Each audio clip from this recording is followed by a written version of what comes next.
This boy was summoned to another world. Nori was a loner who barely spoke, but before they departed, the goddess granted each student a special ability. As soon as he arrived in the other world, Nori was sent back to the goddess's realm. There, he received another ability and was summoned again. Now, he was tied up in a laboratory, used as an experiment. The same thing happened over and over again. Nori possessed countless extremely powerful abilities. This world was supposed to have 3 heroes, but now it has 4. A girl calls his name twice, repeating Inori, then a hand gently touches his face underwater. Holding him, she stares closely while they float. He wonders who this woman in front of him could be. Suddenly, a large amount of blood splashes everywhere. He questions if she stabbed him and why she is crying. Then, he wonders how she could know his name. Scene change. His hand trembles while holding a manga. In the classroom, he watches other students talking and laughing. His name is revealed to be Inori Takafuji, 17 years old. Looking aside, he wonders if it was all just a dream. Gripping the manga, he concludes that nothing seems out of the ordinary. But he soon realizes he was completely wrong to think that. Then, everyone in the room is engulfed by symbols and starts floating. Caught in an intense light,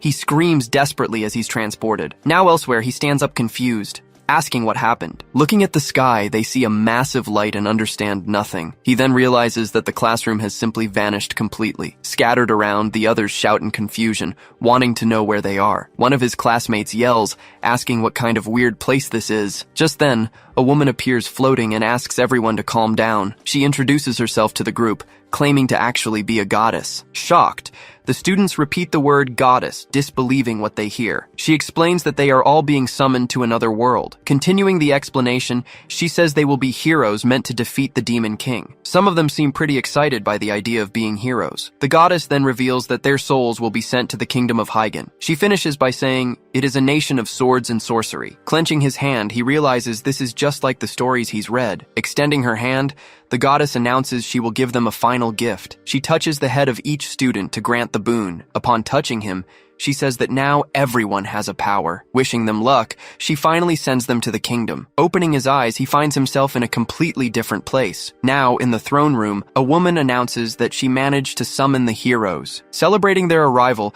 the nobles shout that they are finally saved. Suddenly, an older man shouts, ordering everyone to be silent. Sitting on the throne, the king observes all the newcomers quietly. Rising, the king welcomes them with the utmost gratitude. Then he introduces himself as Risen Hyen, the sovereign of that kingdom.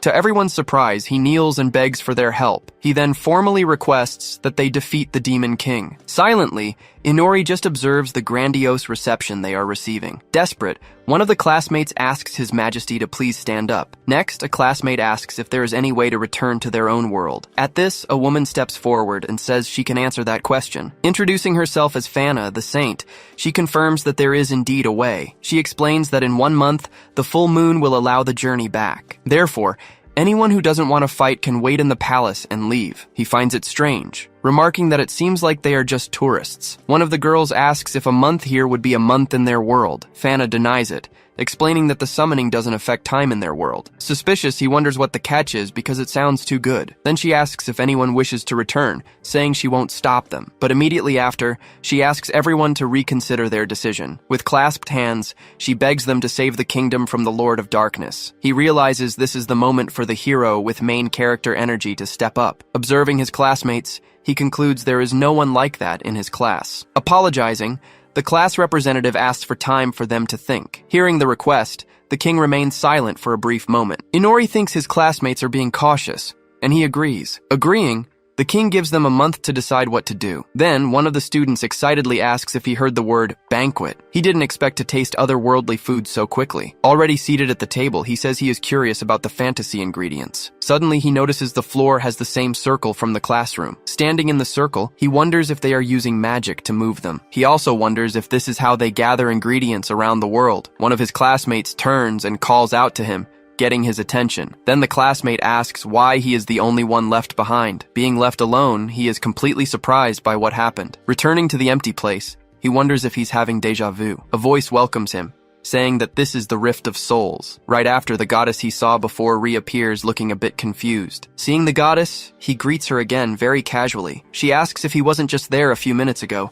and he confirms it. The goddess was confused. She asked how this could have happened. He asked if he was being summoned somewhere else again. She confirmed it. She told him she had to give him another gift. Those were the rules. She reached out and touched his head, granting him a new power. She wished him luck and departed, leaving him complaining about how irresponsible she was. He arrived in a dark place. The magic circle looked different here. He looked closer and noticed the pattern had changed completely. Suddenly, he found himself tied up and gagged in a dark chair. An old man in front of him announced that the summoning was finally complete. Another man smiled and suggested they call him Test Subject 12. He pulled the doctor aside, saying he sensed the subject possessed a demonic eye. He couldn't believe it. Did that guy really just call him a test subject? He stared down the dark corridor, bracing himself for whatever was coming next. The two men grabbed their tools and announced they would start the experiment slowly. It dawned on him that he was dealing with Frankenstein and Igor lookalikes. The doctor brought a scalpel closer, saying he wanted to see the demonic eye. A narration explained that humans summoned from other worlds gain powers. This power manifested as a demonic eye upon crossing into their realm. Holding his tools,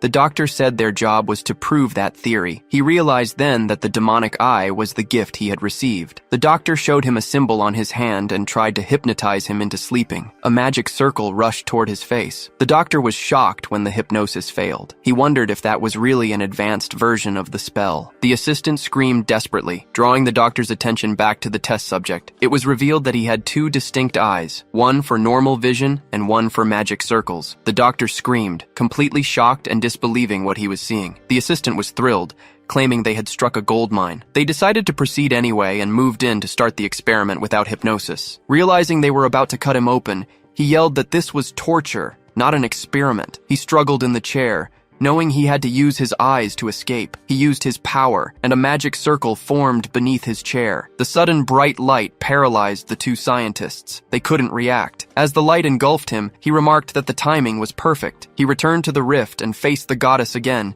taking her by surprise. She asked why he was back, and he simply said it just happened. He looked up and asked if she honestly didn't know what was causing this. The goddess denied knowing, explaining that he was the first person to ever experience this. Her words registered just as the magic circle transported him again. The scene changed, revealing a new world with a different style of building. There, he met a noble girl and a woman who appeared to be an elf. The elf praised the girl, saying she had summoned a humanoid monster. Irritated by the comment, he asked exactly who she was calling a monster. They confused him further by trying to force a servitude pact using a needle. He explained that another magic circle activated just in time to save him. He returned to the rift, smiling as he announced his arrival. The exhausted goddess groaned, asking if he was really back again. He asked if she had figured out why he kept getting sent to different places. She explained that basically, summonings seek out humans with incredibly strong souls. She revealed that his soul was extraordinarily strong, a rare case. He didn't get it. He asked how that was possible since he was just an average student. She clarified that soul strength was connected to the strength of one's ego. According to her, this wouldn't stop until he made a hero's pact. He appeared in another world, standing in front of a large building with many windows. A girl there noticed he possessed a skill called Skill Thief. He looked at the girl and thought she was actually pretty cute. He explained that on his fourth summoning, he received yet another gift. He agreed to make a hero's pact with the girl, trying to stay in that world. But at the very last second, the summoning circle activated again. He bounced through various worlds, getting summoned to the strangest places. He recounted his fifth time where he was summoned using black magic. Because of that, he ended up receiving a gift of the same dark nature. After that, he landed in a dark, completely destroyed world. By his sixth summoning, he was transported somewhere else again. The demons there hailed him, and he became a demon lord. When he returned to the rift, he was surrounded by a new energy. The goddess commented that he had become absurdly powerful from all the summonings. He confirmed it was true while staring at his own hand. She said she had a feeling the next time would be the last. Before he left, she told him she would combine his abilities as a final gift. He was summoned into a castle where a voice welcomed the heroes. He realized that in this new world, he had become a hero once again. He looked to his side and saw other students, wondering who they were. He was confused in the castle and discovered his name was now Ryuto Shinzaki. One of the girls, Tamaki, called out the other two by their names. The three of them stood in the middle of the hall, staring at each other in confusion. Immediately after, the other girl, Aoi called out to them too. The king watched the 4 newcomers closely from his throne. He then said the legend spoke of 3 heroes being summoned. Standing apart from the group, Inori realized what was happening in the room. Understanding that the others knew each other, he started connecting the dots. It dawned on him that he had been summoned as a 4th hero. Standing before the throne, the 4 summoned heroes waited for the king to explain. Pointing at the group, the king demanded to know what this meant. Were those 3 heroes and Ryuto just a civilian? Confused, the king insisted that was impossible. It had never happened before. Just as the king addressed the heroes, someone interrupted. The princess stepped forward, claiming responsibility for summoning them. She stared down the new arrivals with an intense gaze. Seeing this, he immediately pegged her as the arrogant princess stereotype. Stepping forward, she welcomed them to the kingdom. The princess explained that this world contained humans, demi-humans, and demons. The demon lord had established a nation and invaded them. Consequently, they requested aid, asking other kingdoms to summon heroes. She noted that only royalty could perform the summoning ritual. Laying out her plan, she declared she wanted an army of trained heroes. With a smug smile, she asked if her plan isn't just incredible. He wondered how many she intended to summon, hoping he wouldn't end up as cannon fodder. They were told they needed intense training to defeat the demon lord. "Excuse me," another hero interrupted to ask your highness a question. "Was there any way for them to return home?" Bluntly, the princess replied no. There was no way back. She added they should be grateful, as not everyone gets to be a hero. Not understanding why he couldn't return, he already missed the kingdom of Hyen. Moving on, the king asked to confirm their heroic blessings. A hooded figure approached, holding a stone tablet. After touching it, Ryuto's blessing was revealed. Limit break. Next, Aoi's blessing showed as barrier conjuration. Tamaki touched the slate, revealing mana affinity. When his turn came, his blessing was revealed as detection. Seeing the result, the king confirmed he did indeed have a blessing. He noted that his sounded like a utility skill, not combat-focused. Next, the 4 underwent physical and magical aptitude tests. Ryuto excelled physically, displaying monstrous strength. With one blow, he smashed through multiple pieces of wood. In the magic test, Aoi and Tamaki showed great aptitude. Using their magical capabilities, both girls did very well. As for him, he discovered he had magic power but couldn't control it. During the physical test, he felt weaker than he was back on Earth. Accepting defeat, he remembered the other 3 were the actual heroes. That night, he was invited to Ryuto's room to talk. Looking around, he realized it was much bigger than his own. One colleague remarked that he shouldn't be there since he was just a normal guy. Hearing this, Inori pointed out he was sitting right next to them. Trying to cover, one girl claimed she wasn't worried about him. He realized she was terrible at hiding her true feelings. Ryuto decided he should stay. Detection might be useful later. He noticed the heroes had differing opinions about him. Ryuto stated he would need Aoi's protection in combat. Without arguing, Aoi simply agreed. While the 3 talked, he just observed the lively group of heroes. Tamaki then asked if they thought they should really stay in this place. Thinking for a moment, Ryuto prepared his answer. He replied absolutely. They had been treated very well so far. Just then, Inori interrupted, telling everyone to be quiet. Showing them his notebook, he warned that they were being watched. Smiling, he explained his detection blessing was responsible. Thinking about his blessing, he realized it had its own value. Detection allowed him to sense living beings through walls. Right then, he warned them he could sense someone behind the room's door. The others remembered they had dismissed all the maids attending the quarters. Inori concluded the person outside was a stranger, or someone who sneaked back. Writing in his notebook, he asked Aoi to create a sound barrier. Reading the note, the other 3 heroes were shocked. Agreeing to the request, Aoi nodded, ready to act. Clasping her hands, she began concentrating energy to create the barrier. With some effort, she managed to erect the barrier around them. She warned that it was working but wouldn't last long. Thanking her, Ryuto said her ability was incredible, which made her happy. Watching this, he wondered if they were seriously flirting at a time like this. Worried, Tamaki asked why anyone would spy on them. Ryuto explained their blessings could be a threat in the wrong hands. Tamaki yelled that it was unfair, since they were summoned without permission. Inori intervened, saying he thought the kingdom was desperate. He continued, stating there were many indications the kingdom was bankrupt. Using his detection, he pointed out the king overexposed himself, and there were few guards. Tamaki pushed back, saying the food seemed expensive and tasty. She commented it was well seasoned, even if not fancy. Disagreeing, he said the food was horrible, not delicious. Ryuto questioned the rooms, noting they were too small for heroes. He explained he was noticing all this because of his past experience. He suggested they might need to leave the kingdom depending on what happened. The problem, he noted, would be finding a way back to their world. Tamaki remembered the princess said there was no way back, but she could be lying. Inori concluded the situation wouldn't be easy, as they were the kingdom's hope. Ryuto decided that for now, it was best to go with the flow. Suddenly, Tamaki approached him, leaving him confused. Noticing his eye, she asked why it was yellow and strange. Covering his face, he regretted forgetting his different colored eyes. Trying to disguise it, he said, "Everyone has a secret to hide." Smiling, Ryuto said he was just going through an edgy phase a bit late. He realized Ryuto viewed him as a kid wearing colored contacts. Thinking a bit, he concluded it was a convincing persona to play. Sitting on the bed, he concentrated to remember what skills the eyes granted. Remembering the status window, he visualized it to make it appear. Analyzing the numbers, he realized they seemed high, but lacked a reference point. Remembering the test, he questioned why he did so poorly with stats like these. Setting that aside, he decided to verify his skills. The window showed he had Skill Stealer and Black Magic. Seeing he also had Detection, he remembered he gained everything during the summonings. Finally, he recalled that in the third summoning, he became a demon vampire. Baring his fangs, he understood the invocation transformed him into a demonic vampire. Reading the ability description, he realized his stats were reduced by 90% during the day. That's why he felt weak in the sun and hated the garlic at dinner. Remembering meeting the girls, he realized something strange about himself. He had been more attracted to their blood than their looks. He hadn't noticed it happening because he was busy using detection outside. Deciding to learn more, he resolved to start analyzing each of his skills. Thinking back on his summons, he remembered the hardships he faced. He realized those random summons had actually gifted him a lot of abilities. His first skill,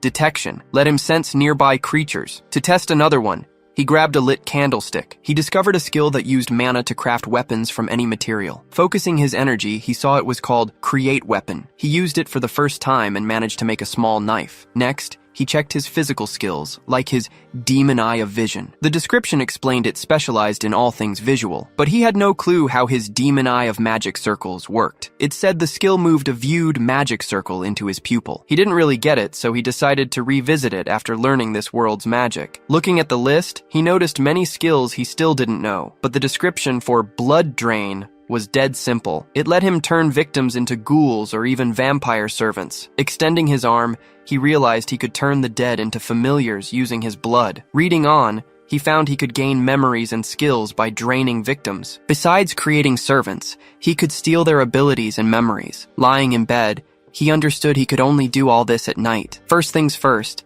he needed to get used to his new body. The next day, a woman introduced herself to the group as Efiana Echi. She announced she'd be their physical combat instructor. He was surprised to see a female knight commander in a fantasy kingdom. He wondered if she was actually good, or just what the kingdom could afford. Efiana told the girls they also needed to learn basic physical combat. Observing the group, she noted that many didn't seem to need strength training. Hearing that, he thought it was pretty obvious for heroes. Right after, Ryuto's blessing was shown as Limit Break. Then, Tamaki's blessing was revealed as Mana Affinity. Finally, Aoi's blessing was shown to be Barrier Conjuration. Seeing their stats, he realized they were literally superhumans. He couldn't compete. The instructor told the three heroes they could choose specs after the basics. As for Inori, she said he'd undergo intense physical training. He started doing push-ups to meet her required military standard. Without rest, he continued the exercise while she watched him closely. Exhausted, he complained that the day had become a nightmare because he was a vampire. Telling him to hurry up, she guaranteed she'd personally supervise his success. Feeling dizzy, he worried he wouldn't have the energy to escape when the time came. Suddenly, the first princess appeared and greeted everyone. Impatient, he complained about seeing that annoying princess again. Then he noticed another girl and wondered who she was. Noting the maid, he deduced the new girl must also be royalty. Analyzing her, he thought her smile looked fake and forced. Surprised, the instructor greeted both highnesses, saying she hadn't expected their visit. He realized the new girl was also a kingdom princess. The first princess told them to carry on. She was just there to observe. The other princess stated they should feel honored by her presence. Not surprised, he figured she'd say something like that. Then, the other girl approached and said it was a pleasure to meet him. She introduced herself as the second princess of that great kingdom of the rising sun. Confusing him, she said she could be called his daytime tutor. Moving to a palace room, she explained the training with the commander. She continued, warning that he'd have a private lesson with her in the afternoon. Feeling out of place, he realized he was the black sheep of that group. Meanwhile, the other three heroes received a lesson from the first princess in another room. She shouted that she had no time to waste on non-heroes. Determined, Inori promised that one day he'd make her regret that. Announcing the class was starting, The second princess positioned herself at the front. But first, Inori raised his hand, asking to ask a question. With a smile, she allowed him to proceed with his query. He asked if, being the second, she was younger than the first princess. Denying the assumption, she revealed it was actually the exact opposite. She explained that her younger sister became the heir for complicated reasons. Hearing the answer, Inori just closed his eyes for a brief moment. He then turned his attention back to the book on his desk. Continuing the class, she began explaining the kingdom's foundation. She said it all started with a sorceress who defeated the demon lord. Because of the founder, the kingdom's society ended up being female-centered. She revealed that for generations, queens had always been the monarchs. Meanwhile, kings ruled alongside them, but only as regents. She added that queens could simply strip them of their power. And so, she taught him the fundamentals of history and magic. Noticing he had fallen asleep in class, the princess just watched him with the book. Later that night, the full moon illuminated the castle where he stayed. Back in his room, he noted down what the princess had said about the classes. Then, he started reading the magic book she had lent him. Even though he slept in class, he managed to borrow the book from her. Looking through the book, he found a perfect magic circle for his new experiments. Activating his special ability, he focused on his yellow eye for the test. His intention was to save the magic circle in his eye to activate later. But after the attempt, he realized absolutely nothing happened in the room. Not giving up, he kept trying with other magic circles from the book. After several failures, he closed the book, seeing that nothing had worked. Suddenly, he seemed to have a new idea and paused for a moment. He wondered what would happen if he used his other eye. Sitting at a table, he prepared to put this new theory into practice. Using a quill, he started drawing a different symbol on paper. Using his right eye, he concentrated on drawing a complex symbol. Remembering the past, he visualized advanced hypnosis magic being used. He recalled it was the doctor who gave him these very eyes. Holding the paper, he confirmed he managed to replicate the drawing perfectly. Staring fixedly at the paper, he prepared for the next step of the test. Then he focused his left eye on the drawing to try and absorb the pattern. Seeing his eye react, he showed an expression of surprise and expectation. To test if it worked, he grabbed a bell and started ringing it. A maid then entered the room, saying she was answering his call. Sitting on the bed, he asked if the maid could do him a favor. Activating his left eye, he aimed directly at her for the test. The magic hit the maid, who froze in place from the effect. The magic pattern became visible in the maid's eyes for an instant. Under the magic's effect, her eyes changed, indicating the spell's success. To confirm control, he brought his hand close to her face to test. Inori asked the maid a question about her underwear. He heard her say it was black. Activating his other vision, he confirmed the maid was telling the truth. With his hand on his chin, he concluded the magic worked with the eye. Then he paused, having a new realization about his eye's power. He questioned if the eye could only memorize magic from his original world. Eyes on the maid, he wonders. Is that the only magic he can use? Too soon to assume that. He decides to run another test. His right eye had stored the magic circles during his transfer between worlds. He focuses on one, saving the magic pattern into his yellow eye. Circle stored, he activates the powerful teleportation spell. He vanishes from the room instantly. The magic is a complete success. He reappears in a forest near the palace. Just as planned, he gets the synergy now. Red eye to see, yellow eye to teleport. Now he can leave the palace at will. He takes in the nighttime forest. Near a broken wall, he decides to test his other available abilities. Touching the stone, he activates one of his black magic circles. Magic active, he seizes control of the wall's stone fragments. His dark magic grants total control over inanimate materials. He moves objects at will, even storing them within his own shadow. He discovers a limitation. Controlled objects don't affect things outside his control. He releases the stone, resolving the issue, and lets it drop. Sitting on a rock, he reflects on the downsides of this new power. Time for another test. His shadow begins to shift beneath him. Using his shadow ability, he sinks right into the ground. This power lets him use shadows to traverse the terrain. Traveling underground, he resurfaces from within a large tree. Looking back, he realizes the shadow space inside is vast. Holding a stone, he prepares to test if the ability works as expected. Activating the power, he creates a new weapon from scratch. Holding the newly minted sword,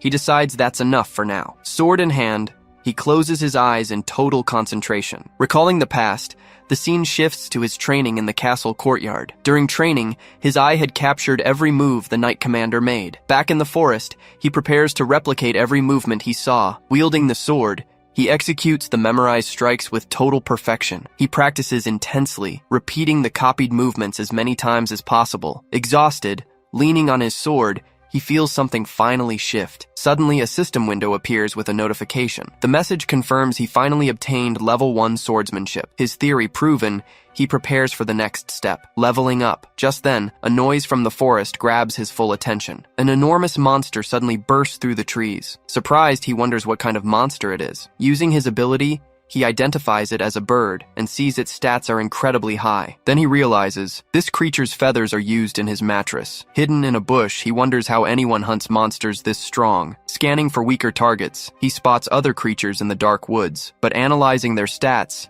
he sees even they are stronger than him. Sitting on a rock, he reflects. Are the monsters strong, or is he just weak? He concludes that the forest monsters are just too powerful. With his current stats, he decides to head back. He couldn't survive a group attack. Back at the palace, firm footsteps echo through the corridors at night. Someone is walking with purpose, the sound echoing in the sleeping castle's silence. Lantern in hand, Commander Efiana lights her way down the hall. Encountering the princess, she addresses Her Highness with a warning tone. She states the palace is safe, but walking unguarded at night is dangerous. Calling her by name, the princess says she needs a word. She asks why artifacts aren't being used in Inori's training. Efiana explains the rule applies to everyone. They only use training weapons. The princess questions this, suggesting artifacts should be introduced soon. Hearing the question, Efiana stares back with a very serious expression. She argues the heroes aren't ready yet and would become too dependent. To avoid this, she insists it's best to fully prepare them first. Faced with the commander's response, the princess listens in silence. Smiling, the princess admits she understands and was perhaps too hasty with the commander. Efiana just stares at her for a moment, expression grim. Then the commander says her smile has lost its former shine. Hearing those words,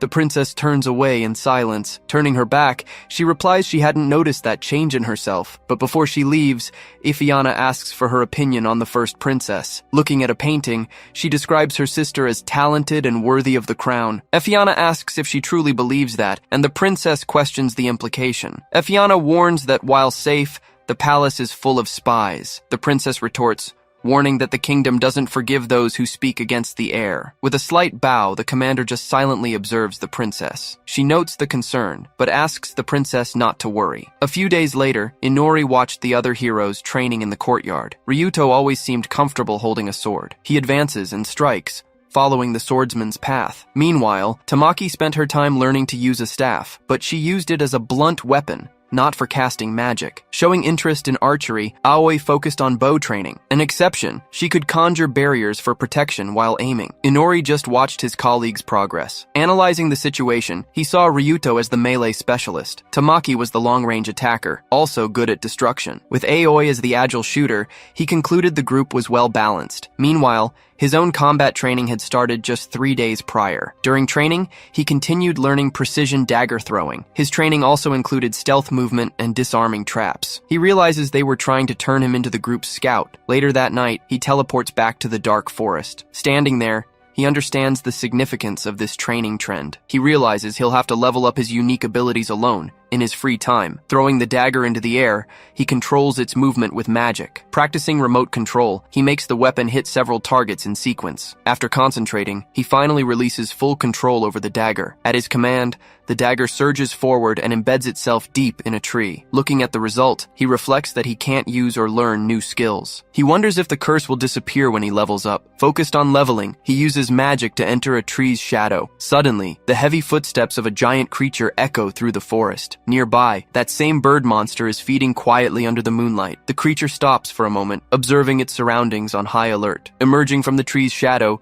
he prepares a surprise attack. He advances and lands a direct hit, making the creature scream in pain. Attack successful. He just watches the result of his plan. Readying his mana threads, he prepares to unleash his new ability. Utilizing his web, he instantly ensnares the monster in a trap. Caught in the threads, the creature struggles but cannot break free. He commands the monster to look directly into his eye for the upcoming attack. Activating hypnosis, a magic circle manifests in his eye, ready to take effect. As the spell takes hold, the magic pattern reflects in the monster's gaze.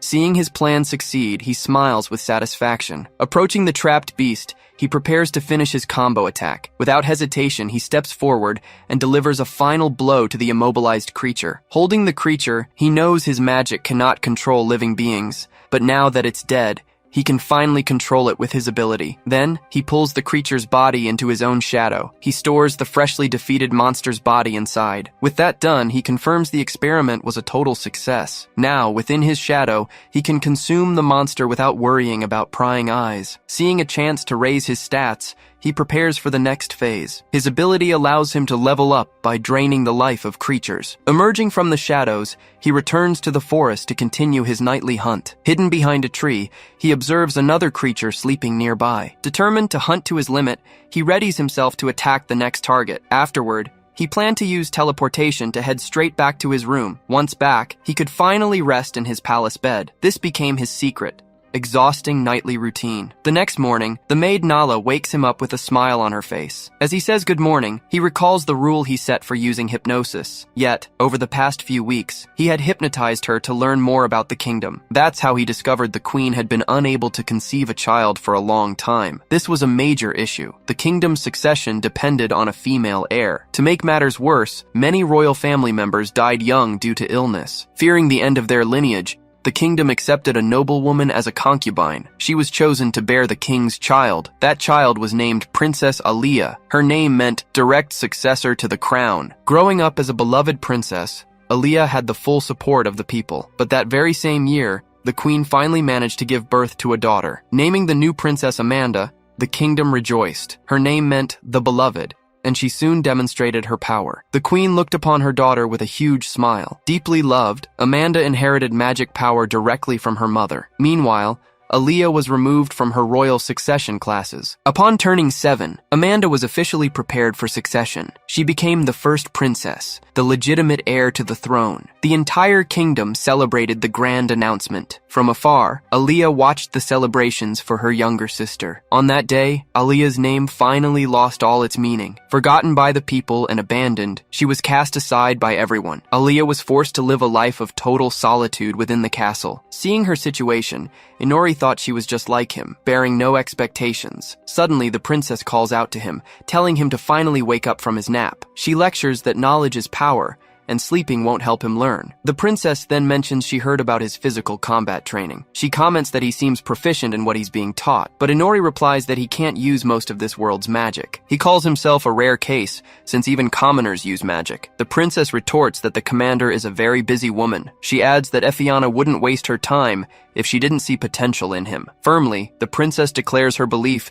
that he can become strong. Hearing her words, Inori just stares at her silently for a moment. Calling to him, she asks him to follow her somewhere else. The scene shifts to a secret passage opening in a wall. Descending a stone staircase, he follows the princess along the secret path. Looking around, he seems a bit confused by the unfamiliar location. Before them, a giant gate opens, revealing an intense light. Once inside the room, she tells him his training will continue here. Then she confronts him, saying that people call him a weakling. Looking at him, she demands he tell her something very important. With an intense expression, she asks if he isn't ashamed of his situation. Totally surprised, he wonders again what got into her today. Since the turn of events, the princess had always hidden her true emotions. She hid them so well that people in the kingdom called her the doll princess. But now, Inori realized she was vastly different from that nickname. Seeing the change, he notes she is no longer the reserved princess. Turning, she begins walking into the massive training hall. Once inside,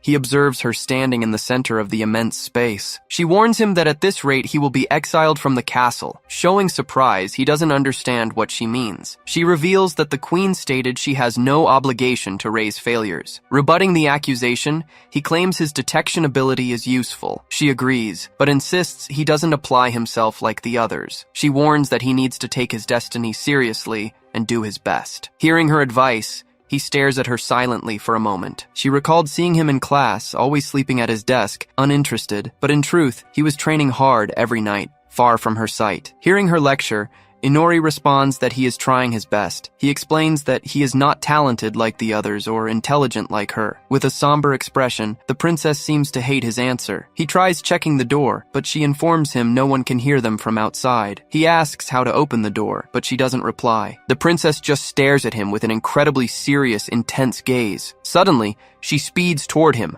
ready to attack. She lands a direct hit on Inori. He's left completely confused about what just happened. She tells him he's in a privileged position, but refuses to evolve. She warns him that he must survive, even if it brings shame. Seeing her attitude, he realizes the doll princess is gone. In her place stands a tall woman with an imposing bearing. She yells at him to take control of his own life once and for all. Smiling, he lets out a small chuckle at the situation. Then he bursts out laughing, leaving the princess totally confused by his reaction. Praising her, he calls her an incredible woman, embarrassing the princess. He admits he underestimated her, never expecting her to be so strong. She then asks if he is mocking her with those sudden words. Telling her not to worry, he says he possesses a strong survival instinct. Adding that it's just like hers, he leaves her completely surprised by the revelation. Then she admits that she was the one who underestimated him all this time. She realizes that for some reason, he seems much stronger than before. Thanking her for the truth, he says he needs to figure out his next move. Back in the library,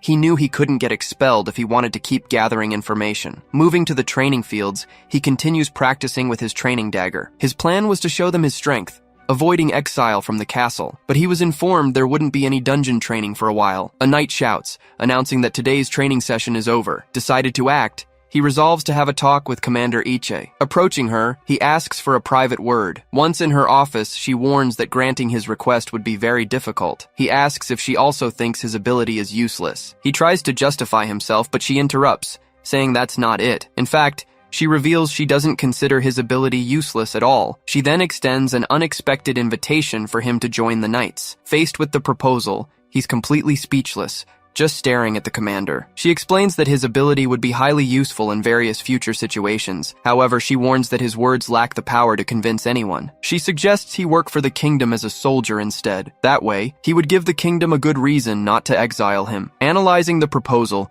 he knew joining the knights would trap him there. Standing in line with the other soldiers, he understood this wasn't just any offer. He thanked her for the opportunity, but said he needed time to think it over. She agreed, telling him to find her if he ever needed help. Inori then asked if that help applied after he was exiled. The commander just stared out the window, dodging the question. Instead, she simply said she might be able to help with his current situation. A few days passed. The scene shifted to a bookshelf in the library. While dozing on a desk, he overheard that heroes from another nation were visiting the palace. The princess confirmed there would be a celebratory party to welcome them. She mentioned there would be no classes. He asked why nobody told him. With a smile, she replied, they didn't see the need to notify someone who just sleeps all day. Lying on the table, he got the message. Nobody wanted him around at the party. Outside, a crowd celebrated the arrival of the kingdom's new guest heroes. Flags and banners were raised for the grand celebration in the city. Watching the party from his room window, he stayed silent for a moment. He commented that the kingdom was overdoing it, considering they didn't seem to have any money. Lying on his bed, he thought they were spending way too much on this whole celebration. Despite thinking about going to the party, he immediately discarded the idea. He imagined having to explain his existence to the officials. Thinking it would be too annoying, he threw himself back onto the bed. Even though he didn't like it, he prepared to spy on the party using his skill. Activating his special eye, he began to use his remote viewing ability. His vision traveled through the palace corridors toward the grand party. Focusing on the hall entrance, his sight finally reached its destination. Inside, he found Princess Aaliyah and Amanda in the hall. He immediately noticed his teacher looked stunning in her party dress. Even so, he realized her smile still seemed quite forced. His vision panned over the table, showing tons of celebratory dishes. Back in his room, his stomach rumbled just remembering the food. He realized the maid, Nala, hadn't been lying about the situation. Remembering their conversation, she said these parties were the cause of the crisis. Obsessed with luxury, the queen completely ignored everything the king said. Suddenly,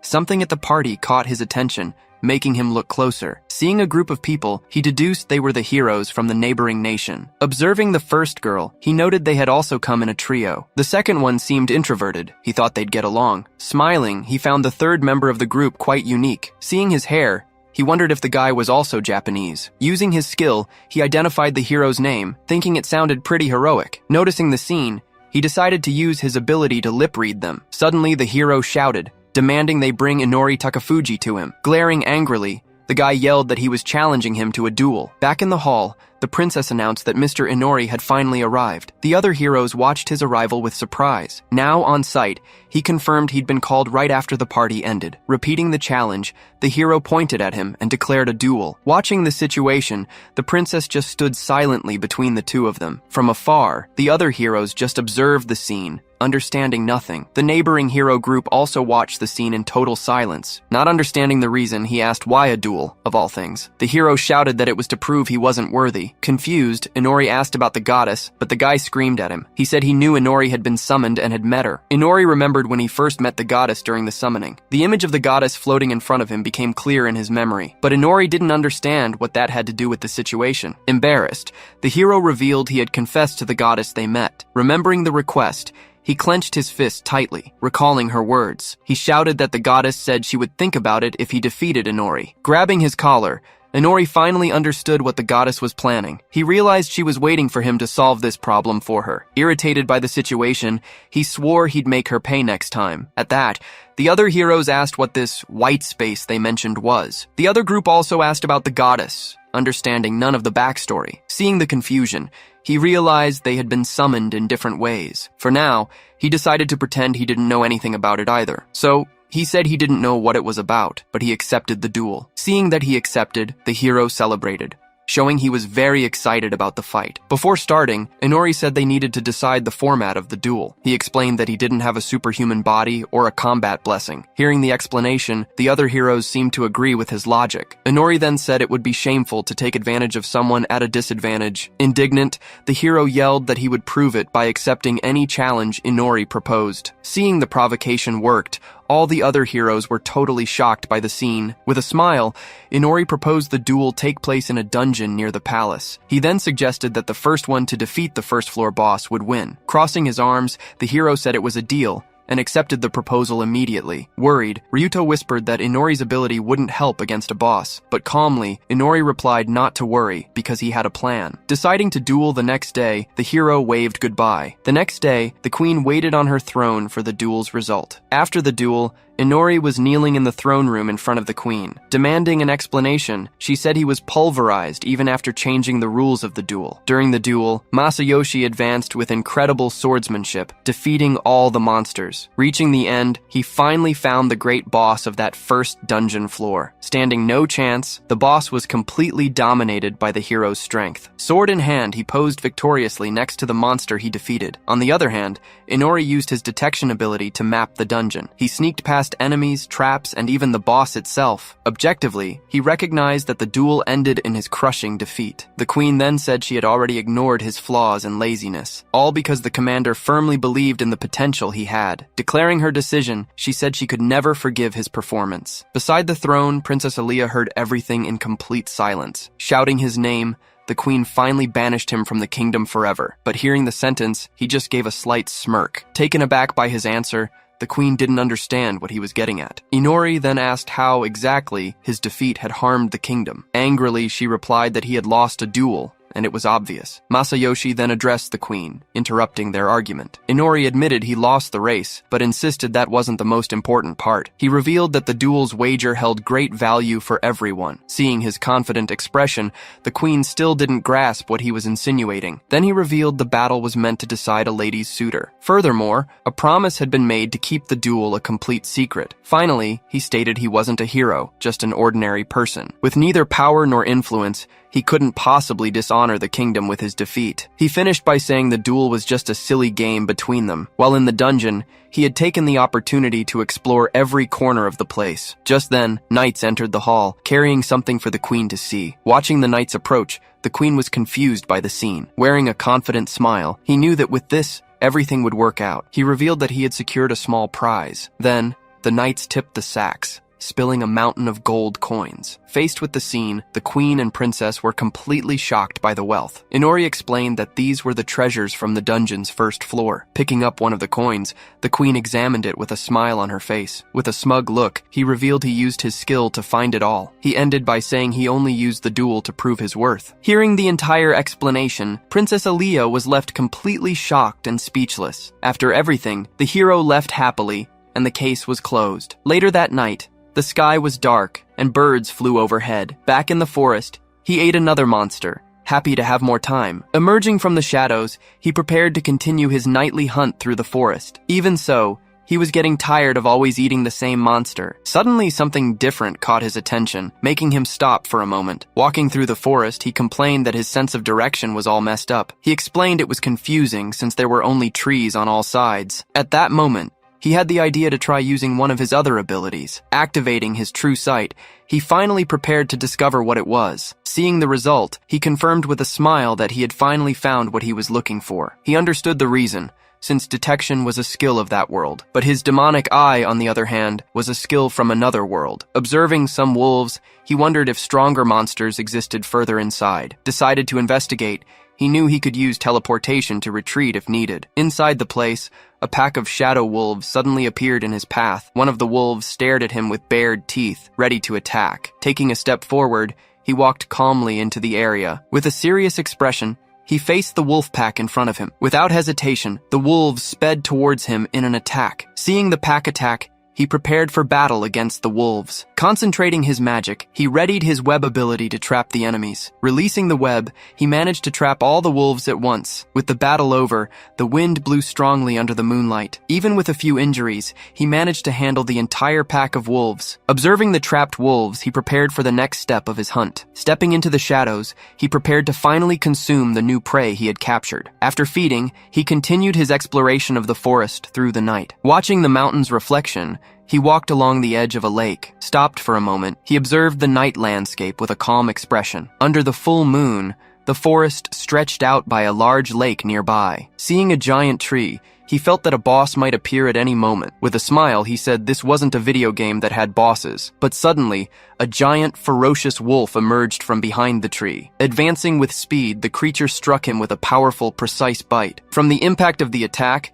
his arm was completely ripped off instantly. In complete shock, he stared at the wound, disbelieving what had happened. Without giving him time to react, the wolf landed another powerful blow on him. Thrown far, he was flung with force by the impact of the second attack. Hitting the ground violently, he screamed in pain from the severe wound. Totally stunned, he wondered what that incredibly strong creature was. Using his ability, he identified the monster as the mythical beast Fenrir. Seeing the identification, he realized that this wasn't just any monster. Looking at his arm, he faced the grave injury he suffered in the attack. Hidden, he remembered these creatures usually appeared as mini-bosses in games. He then thought about fleeing through the shadow, but feared an ambush on the other side. With no time to think, the wolf fired a final attack in his direction. Seeing the fast attack, he prepared for the giant creature's bite, but the wolf hit only the ground, kicking up dust everywhere. Realizing it missed the attack, the beast looked around, searching for its target. At that moment, Inori appeared in the sky, revealing a pair of large wings. Just then, a brief memory of a smiling young woman passed through his mind. With his new wings, he admitted he was wrong about the vampiric ability. Looking up, the beast finally asked the reason for his presence there. Surprised by the speech, he realized the mythical creature could communicate. After landing on the cliff,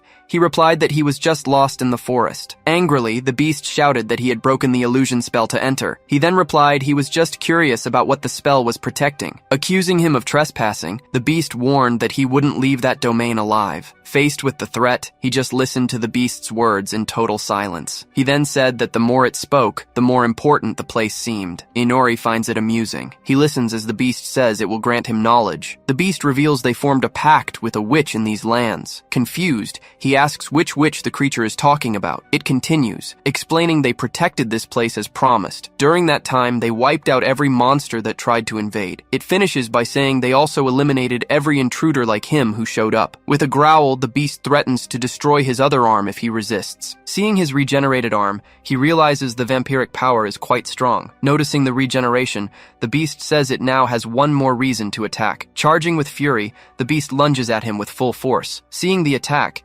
Inori braces for the creature's charging impact, but he manages to dodge, causing the beast to slam hard into the ground instead. Even though he can read the attacks, he knows escaping this fight won't be easy. Using his wings, he dodges attacks while flying to get some distance. He decides to keep up the pace, waiting for a chance to escape through the forest. Pushed off the cliff, he falls rapidly toward the ground below. Suddenly, his eye activates, perceiving a new threat approaching. The creature then fires a barrage of attacks in his direction. With no chance to dodge, the attacks hit him squarely in midair. The impact sends him crashing through several trees in a violent fall. Meanwhile, The beast lands on the ground, observing the result of the attack. The creature just watches the crash site with a keen gaze. Already on the ground, he tries to stand up, still feeling the pain of his injuries. Seeing him down, the beast advances with its mouth open to finish him. The beast's strike causes a massive explosion of dirt and debris. Unable to find an opening, he can't find a chance to counterattack. Nearby, a large waterfall flows forcefully between the rocks. Looking for shelter, he notices there are no trees nearby to hide behind. The beast then prepares to fire a new, powerful attack. Hit squarely by the new barrage,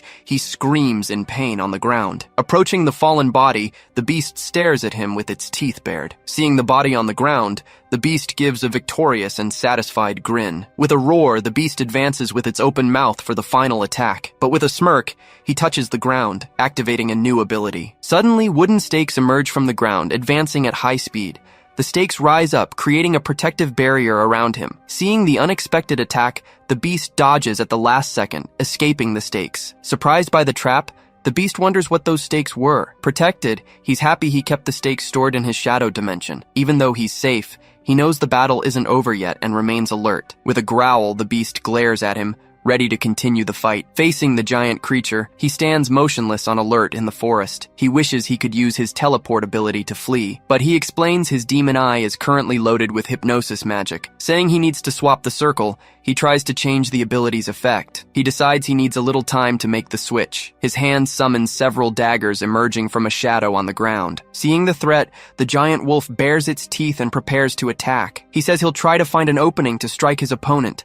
With a gesture, he launches all the daggers at the giant wolf. No effect. The daggers hit the wolf, who noticed this was the next move. He realizes the wolf's fur is blocking all his attacks. Charging with speed, the giant wolf goes right at him with everything it has. Trying to defend himself, he makes more daggers emerge rapidly from the ground. But these daggers also shatter upon hitting the giant creature's body. Mocking him, the wolf says the attempt was futile, and weak attacks won't hurt it. Speeding ahead, the creature leaves a trail as it moves through the forest. Trying to defend himself, he blocks the wolf's attacks with his arms and daggers. Even so, one of the blows manages to graze his left shoulder. He then realizes he doesn't need to dodge everything, just protect his vital points. Facing the giant creature, he prepares for his opponent's next move. Surprised by the resistance, the wolf notes how tenacious the boy is being. Suddenly, several threads begin forming in the air right in front of him. Activating the ability, he launches a web at his enormous enemy. Anchoring itself to the trees,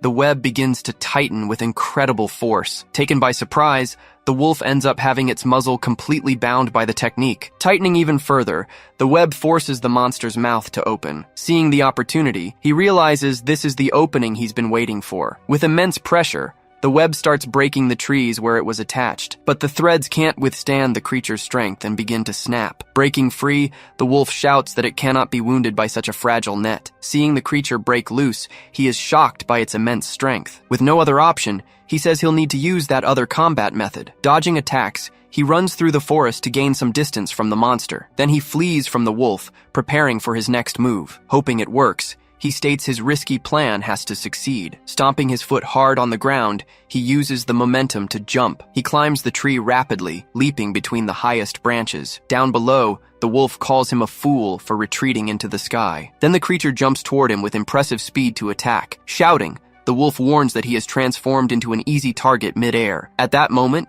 his other eye activates, completely changing the course of combat. Revealing his trap, several lines appear stretched between the forest trees. Jumping straight into the wires, the wolf is caught by the hidden trap. With a smirk, he announces that his demon eye has been locked and reloaded. Shouting the command, he activates his eye's special ability. Magic circles swirl around him as his demonic eye triggers a teleport spell. The wolf is stunned, unable to believe its small opponent is trying to flee the battle. He confirms the wolf's suspicion, but adds that just leaving wouldn't be very nice. Reappearing midair directly above the beast, he readies an attack. Grinning, he finishes his thought. He couldn't leave without saying goodbye. He drops toward the monster, landing a precise blow right in its eye. The creature roars in pain as he sticks the landing. He remarks that he hates playing defense in a fight like this. Furious, the wolf calls him a worm for daring to attack its eyes. He barely dodges a tail swipe from the enraged beast. He realizes he definitely pissed it off with that eye shot. Hiding, he wonders if the wolf can even see him anymore. He concludes the monster must be tracking his scent. Smiling, he realizes the creature really wants him dead. Seeing the wolf charge, he braces himself for the giant, gaping maw headed his way. Announcing it's time to go, he prepares to flee the forest. A teleportation magic circle appears right above the wolf's head. The wolf realizes he's escaped and howls in rage at the full moon. The creature wonders if he'll run away next time they meet too. Back in his room, he collapses on the floor, exhausted and wounded from battle. He comments that the best he could manage was just scratching it, but he promises himself that next time, he will definitely win. The scene shifts to a large castle in the distance at sunset. He explains that since that day, he started adjusting his gear. First, he infiltrated Arsenal 5, sneaking around to avoid detection. He gathered metals and items he could use as materials. Then, he examined the wolf fur he'd collected during the fight just in case. Analyzing the sample, he realized the monster's fur was incredibly tough. Holding the item, he says he'll try to identify it to see exactly what it is. Infusing it with mana, he discovers the fur hardens in response to his power. Now he understands why his attacks didn't work against the giant creature. He decides to see what weapons he can create with this material. Using his ability, he begins manipulating several threads with both hands. Forming a new weapon, he names the powerful creation Gleipnir. Reading the description, he sees the wire is unbreakable and crystallizes with mana. Remembering mythology, he gets excited, saying the monster won't be able to break this. He wonders if he can use the same material for something else. Concentrating his energy, he prepares to craft another piece of equipment. He creates the Glove of Absolute Darkness, a brand new item. Explaining the technique, he shows that he can now see the magic circle clearly. Looking at the glove, he wonders if he can make a full set. Using the remaining materials, he continues the process, creating a pair of boots. Finishing the set, he adjusts the tie on his new battlesuit. Dressed in the new outfit, he prepares for the upcoming confrontation. With everything ready, he declares it excellent, because it's time for revenge. Falling from the sky, a pillar of light hits the forest floor. Sensing the presence, the creature turns toward the sudden noise. Emerging on the spot, he greets the monster staring back at him. Smiling, he asks if the wolf managed to have a good night. Furious, the wolf calls him bold for showing up again. Shouting, it tells him he shouldn't have stepped foot in this place a second time. Provoking it, he comments that the wolf looks cooler without pupils in its eyes. Telling him to shut up, the wolf advances and attacks with its claws. He wonders how the beast can be so precise even though it's blind. Shouting, the wolf warns it will destroy him permanently for invading its domain. He realizes the wolf is most angered by the territorial invasion. Running toward the monster, he says he loves all this devotion from the Guardian. Then he reveals he can't wait to finish the creature off for good. Answering the challenge, the giant wolf roars and readies for fight. Preparing himself, he summons shadow claws onto his hands. Summoning his familiars, he launches the shadow creatures for a direct attack. Taken by surprise, the giant wolf stares at the new opponents approaching. Charging in, one shadow wolf bites hard onto the creature's neck. Another shadow creature manages to lock its jaw onto the giant monster's leg. As more wolves attack, the monster asks what kind of creatures these are. Grinning, he tells the wolf to smell them, since it has such a good nose. He remarks that the familiars still carry the scent of the wolf's species. Calling him a demon, the wolf asks what was done to its kin. He replies that they looked useful,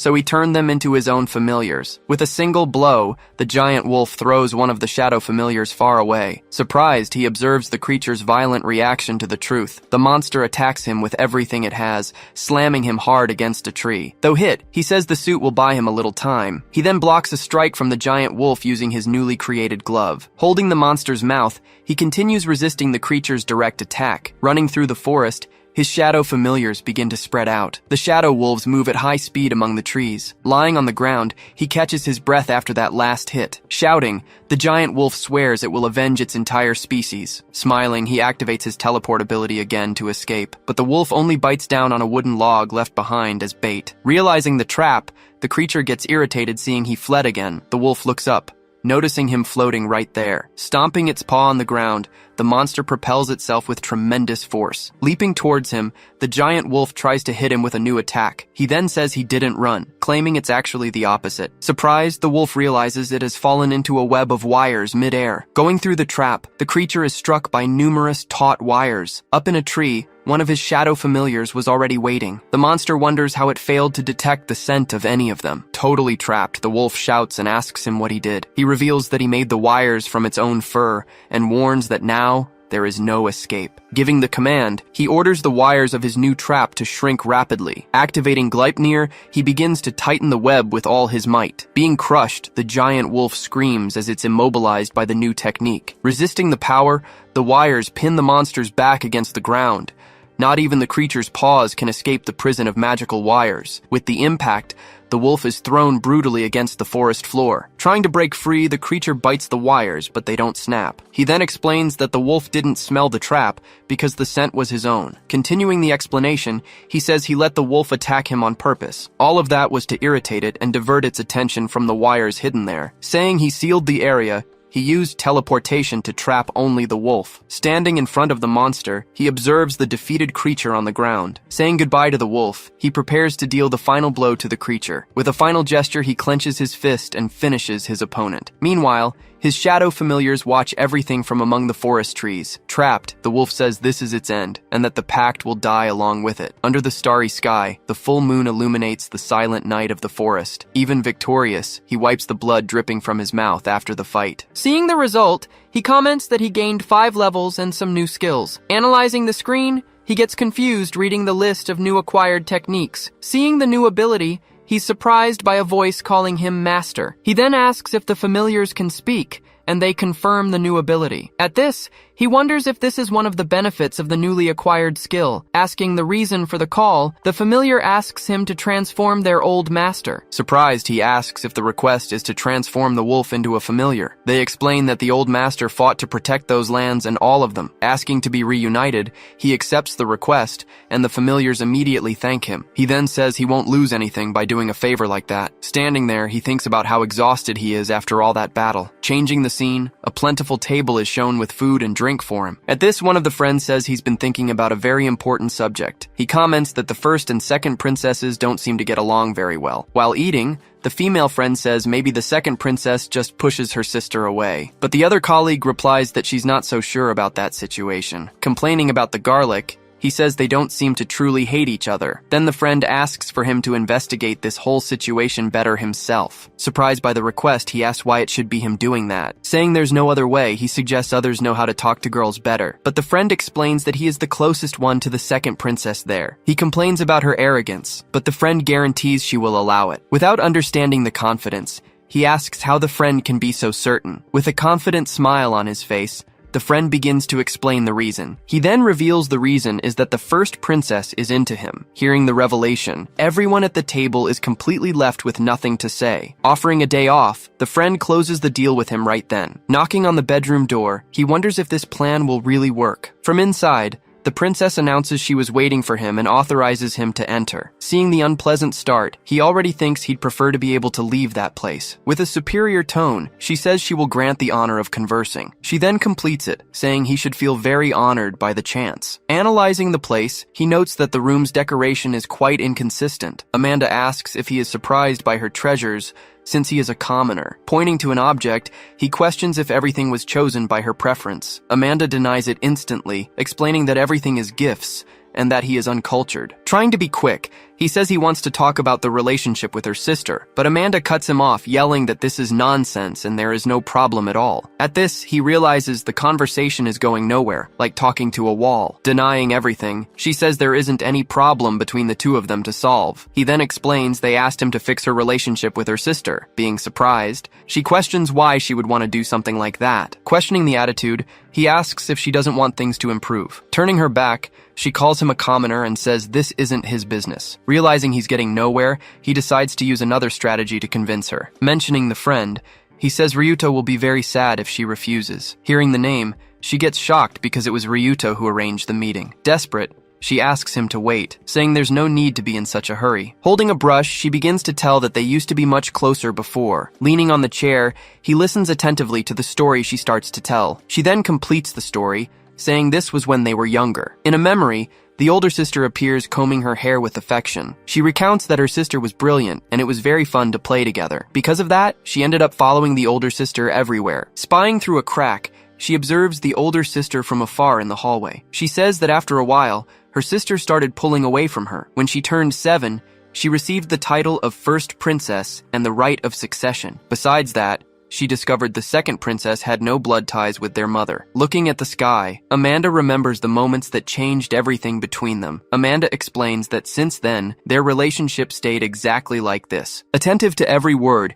he hears the princess's report with great attention. She says she only noticed during classes how talented her sister was. The princess recounts that her sister was a very talented and quite attentive person. In classes, the sister always helped her with studies and books. She wonders how nice it would be if her sister were by her side now, but she knew the adults around would never allow that to happen. At the end of the story, Amanda gets an expression of great sadness. Sitting on the chair, Amanda says she has now told everything he needed to know. Understanding the situation, he notes her attitude is the fruit of her teachings. Thinking about that, he sees the inconsistent decoration indicates a lack of own identity. Summarizing the situation, he concludes everything in her life was simply given. He then realizes she acts with arrogance to reaffirm her purpose. Seeing he is quiet, she orders him to speak and give his advice. Considering the attitude, he thinks perhaps she was born with this pride. At this, he suggests that she start calling her sister sister because it suits her. Getting embarrassed, she says she can't do that because of the servants' gossip. Provoking, he asks if the staff are more important than the first princess. He then questions if it isn't she who should make her own decisions. Worried, she says if she does that,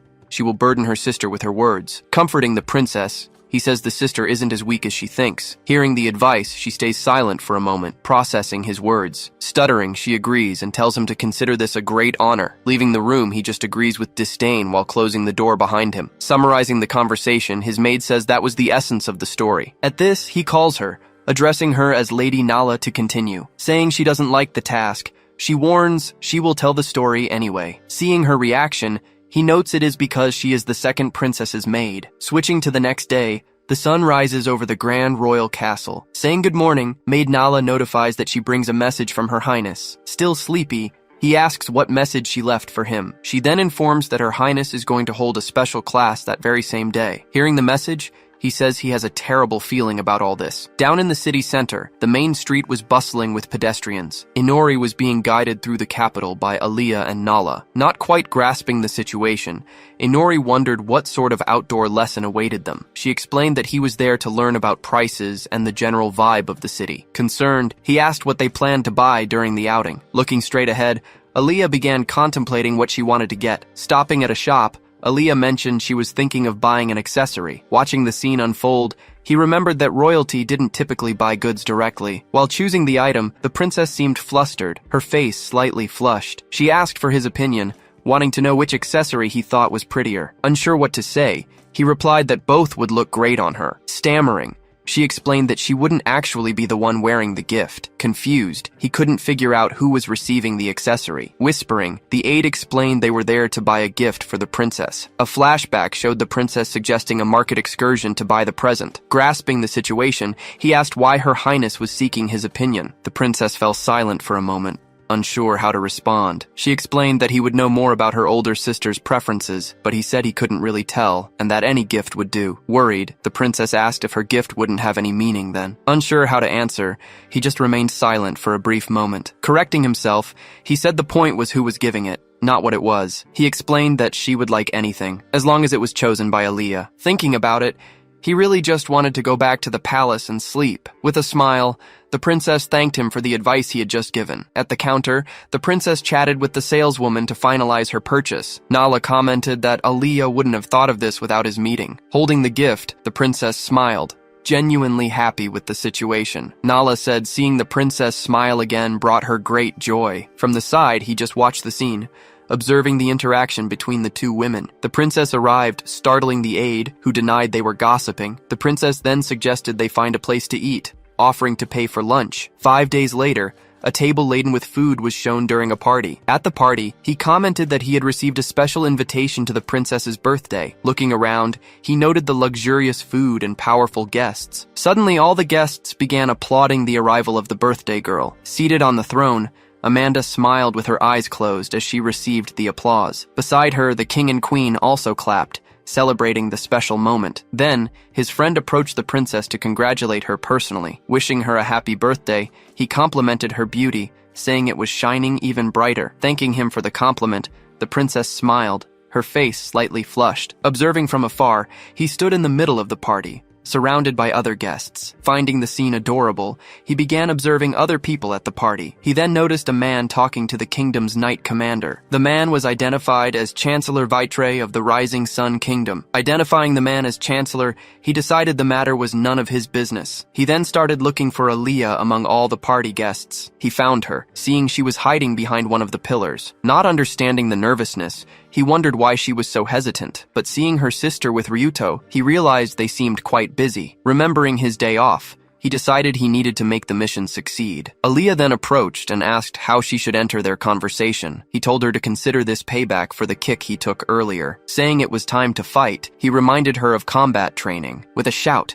he pushed her from behind, taking the princess completely by surprise. Pushing hard, he threw her in the direction of her sister and her friend. She ended up face to face with her sister, right in the middle of the party. Surprised by the shouting, all the guests turned to look at the scene. Leaning against the pillar, he just watched the result of his risky plan working out. Face to face, the two sisters didn't know what to say to each other. Holding the gift behind her back, Aaliyah prepared to finally speak to her sister. Seeing the scene, guests began whispering about the interaction between the two sisters. He questioned the reaction, asking why sisters couldn't just face each other. Mentally, he urged her to act and not let his efforts be in vain. Hesitant, she remained still, not knowing what to do or say to her sister. Wishing her a happy birthday, she extended the small gift box to Her Highness. Then she said she brought the gift to celebrate that special occasion. Surprised by the gesture, the princess accepted the green box her sister offered. With a click, she opened the small box to see what was inside. Looking at the accessory, she wondered about the item she had just received. Asking for help, she said she wanted to wear the gift right then at the party. Taken by surprise, Aaliyah didn't know how to react to the request. Blushing, Amanda insisted, saying it was a special request. So she helped her sister,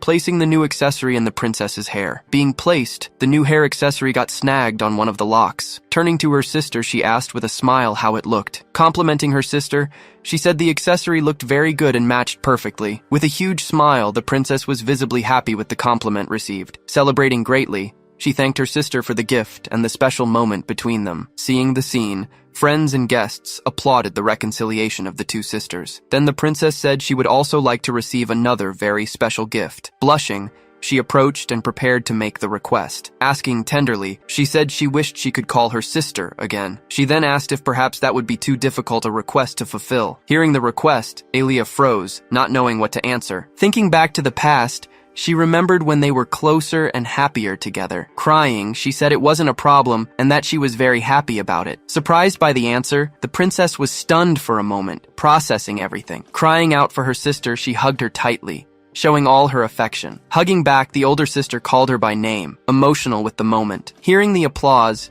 he realized that in the end, everything had worked out very well. The queen then commented that the scene was beautiful, praising Amanda's attitude. The friend said it was incredible and that he had chosen the right man for the job, warning that he owed him. He expected something good in return for the work. Winking, the friend said he would think of something to give as a gift. The older princess said she was happy they had made peace. Hands on hips, the friend confirmed he was also very happy. Thinking, he noted that the friend was a cool guy, worthy of the title of hero. Saying he was going to get some air, he started moving away from the main party. Leaving the hall, he walked to the castle balcony to be alone for a bit. Outside, Aaliyah called him, appearing on the balcony shortly after he arrived. She said she went there to talk to him about what happened. Asking her to speak, he warned that no one else was there with them. She then commented that he used detection, praising the utility of the gift. Without saying anything, he just remained standing, looking at the horizon in silence. He commented that she was capable of expressing herself, and she retorted about being more expressive. Suddenly the scene changed,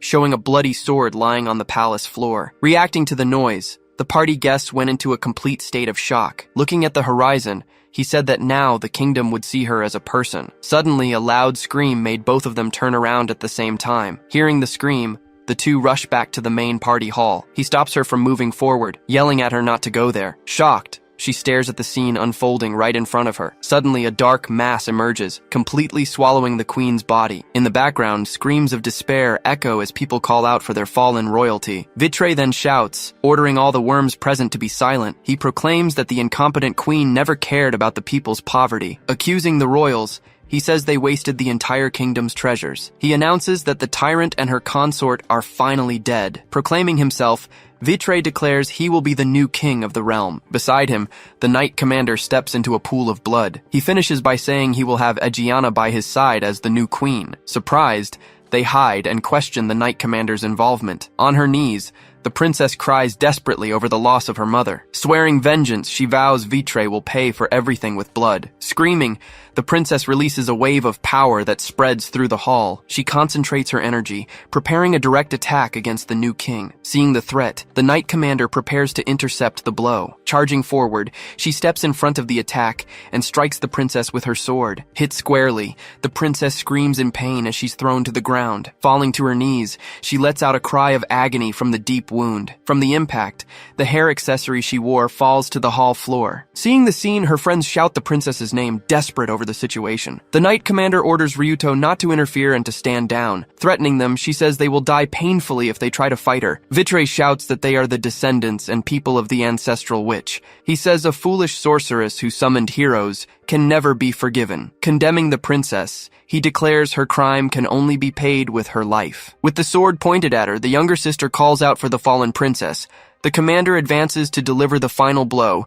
The traitors say they are sending her soul to the witch. The younger sister screams in terror, watching the scene unfold. Hidden, he tries to process everything that just happened right in front of him. From afar, the fallen princess's sister desperately screams Amanda's name. He stops her, warning that if she screams, they will come after them. Looking at the scene, he realizes an insurrection has been staged at the palace. Standing still, the knight commander observes the guards surrounding the hall. Vitre orders his comrades to punish the fallen queen's herd. Desperate, the party guests begin screaming in fear and pure panic. Advancing, the guards start attacking all the guests at the party. Without mercy, one of the nobles is stabbed in the back by a soldier. The chancellor shouts that villains have conspired against and corrupted this noble nation. Falling, he says everyone there must pay for their sins with their lives. Holding her tightly, he demands she pull herself together and calm down immediately. Crying, she says if he goes out there, they'll end up killing him too. Giving her options, he says she can either die like a dog or flee. Enveloped by a black mass, the guests' bodies begin to be consumed. Beside the princess's body, Ryuto kneels, shocked by the scene. Looking at the body on the floor, he says, "This isn't right. It's terrible." Shouting in anger, he says no one deserves to die in such a horrible way. The chancellor remarks that the hero is still very young and quite naive. Vitre warns that none of the nobles gathered in that hall deserve to keep living. He says Ryuto doesn't understand the crisis the nation is in. But Ryuto yells that this doesn't justify massacring everyone as if they were animals. Without saying a word, the chancellor just stares at him with a serious, cold look. He then says Ryuto will come to his senses when he witnesses the country's tragedies. Giving an order, his friend tells the commander to detain all the heroes. Asking them not to resist, she warns it will only result in more pain. With anger, Ryuto prepares to fight the knight commander. Releasing his power, he activates the limit break blessing to fight. Clasping his hands, he readies to attack the commander with his sword. Attacking with everything he has, he unleashes a massive wave of energy through the main hall. Surprised, he sees the commander blocked his attack with ease. Sword in hand, she prepares to fight him with full force. Praising him, she says his resolve and power deserve applause. Gritting his teeth, he struggles to maintain the attack against the commander. With the clash of swords, a great shockwave spreads through the area. She manages to repel his attack, throwing stone shards everywhere. Debris flies, smashing the columns and windows of the royal castle hall. Scared, his friend screams in fear at the intensity of the battle. Trying to protect herself, she creates a barrier to block soldier attacks. Desperate, the other friend shouts they need to get Ryuto out of there fast. Being surrounded, they complain about the number of soldiers and lack of weapons. From afar, the knight commander observes the scene without saying a word. Exhausted, Ryuto breathes with difficulty, lacking the strength to keep fighting there. The commander notes that the other heroes are also fighting a difficult battle. Pressing his sword, Ryuto continues straining to his limit not to yield. The two blades clash,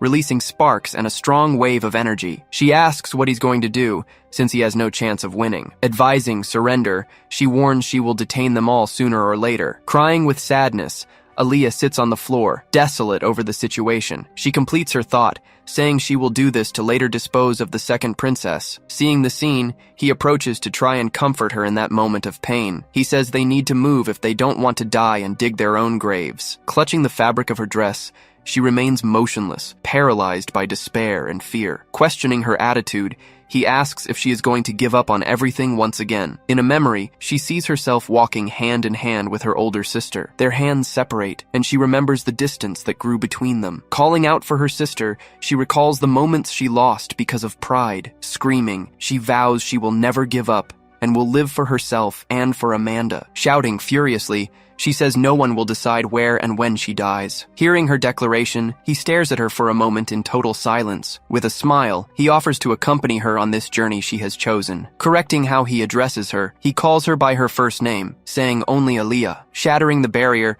the attack advances effortlessly toward Ryuto. Egiana strikes with her sword as he tries to defend against the blow. Ryuto screams in terror over the blade, watching his defense get completely destroyed. With a smile, Egiana declares that this is the end. Charging in, she prepares a powerful kick to hit him square on. The kick launches Ryuto violently into the air without hesitation. Struck hard, he shows the full pain of the violent impact. From afar, Aoi is completely shocked by Commander Egiana's violence. Standing over his fallen body, Egiana hears Tamaki scream his name. Tamaki panics, saying they need to save Ryuto or they will die. Suddenly, the ground near the commander breaks abruptly. A barrier emerges from the floor, blocking Commander Egiana's path. Together, Aoi and Tamaki appear, questioning what is happening. Irritated by the interference, Egiana yells for them to capture the two girls immediately. Obeying the order, two guards advance on them. As they are captured, Tamaki yells at the guards to take their hands off Aoi. Fallen on the ground, Ryuto shouts weakly, begging them to stop. Egiana orders the guards to take everyone to the dungeon. After giving the order, she turns and observes the scene. Maintaining a serious expression,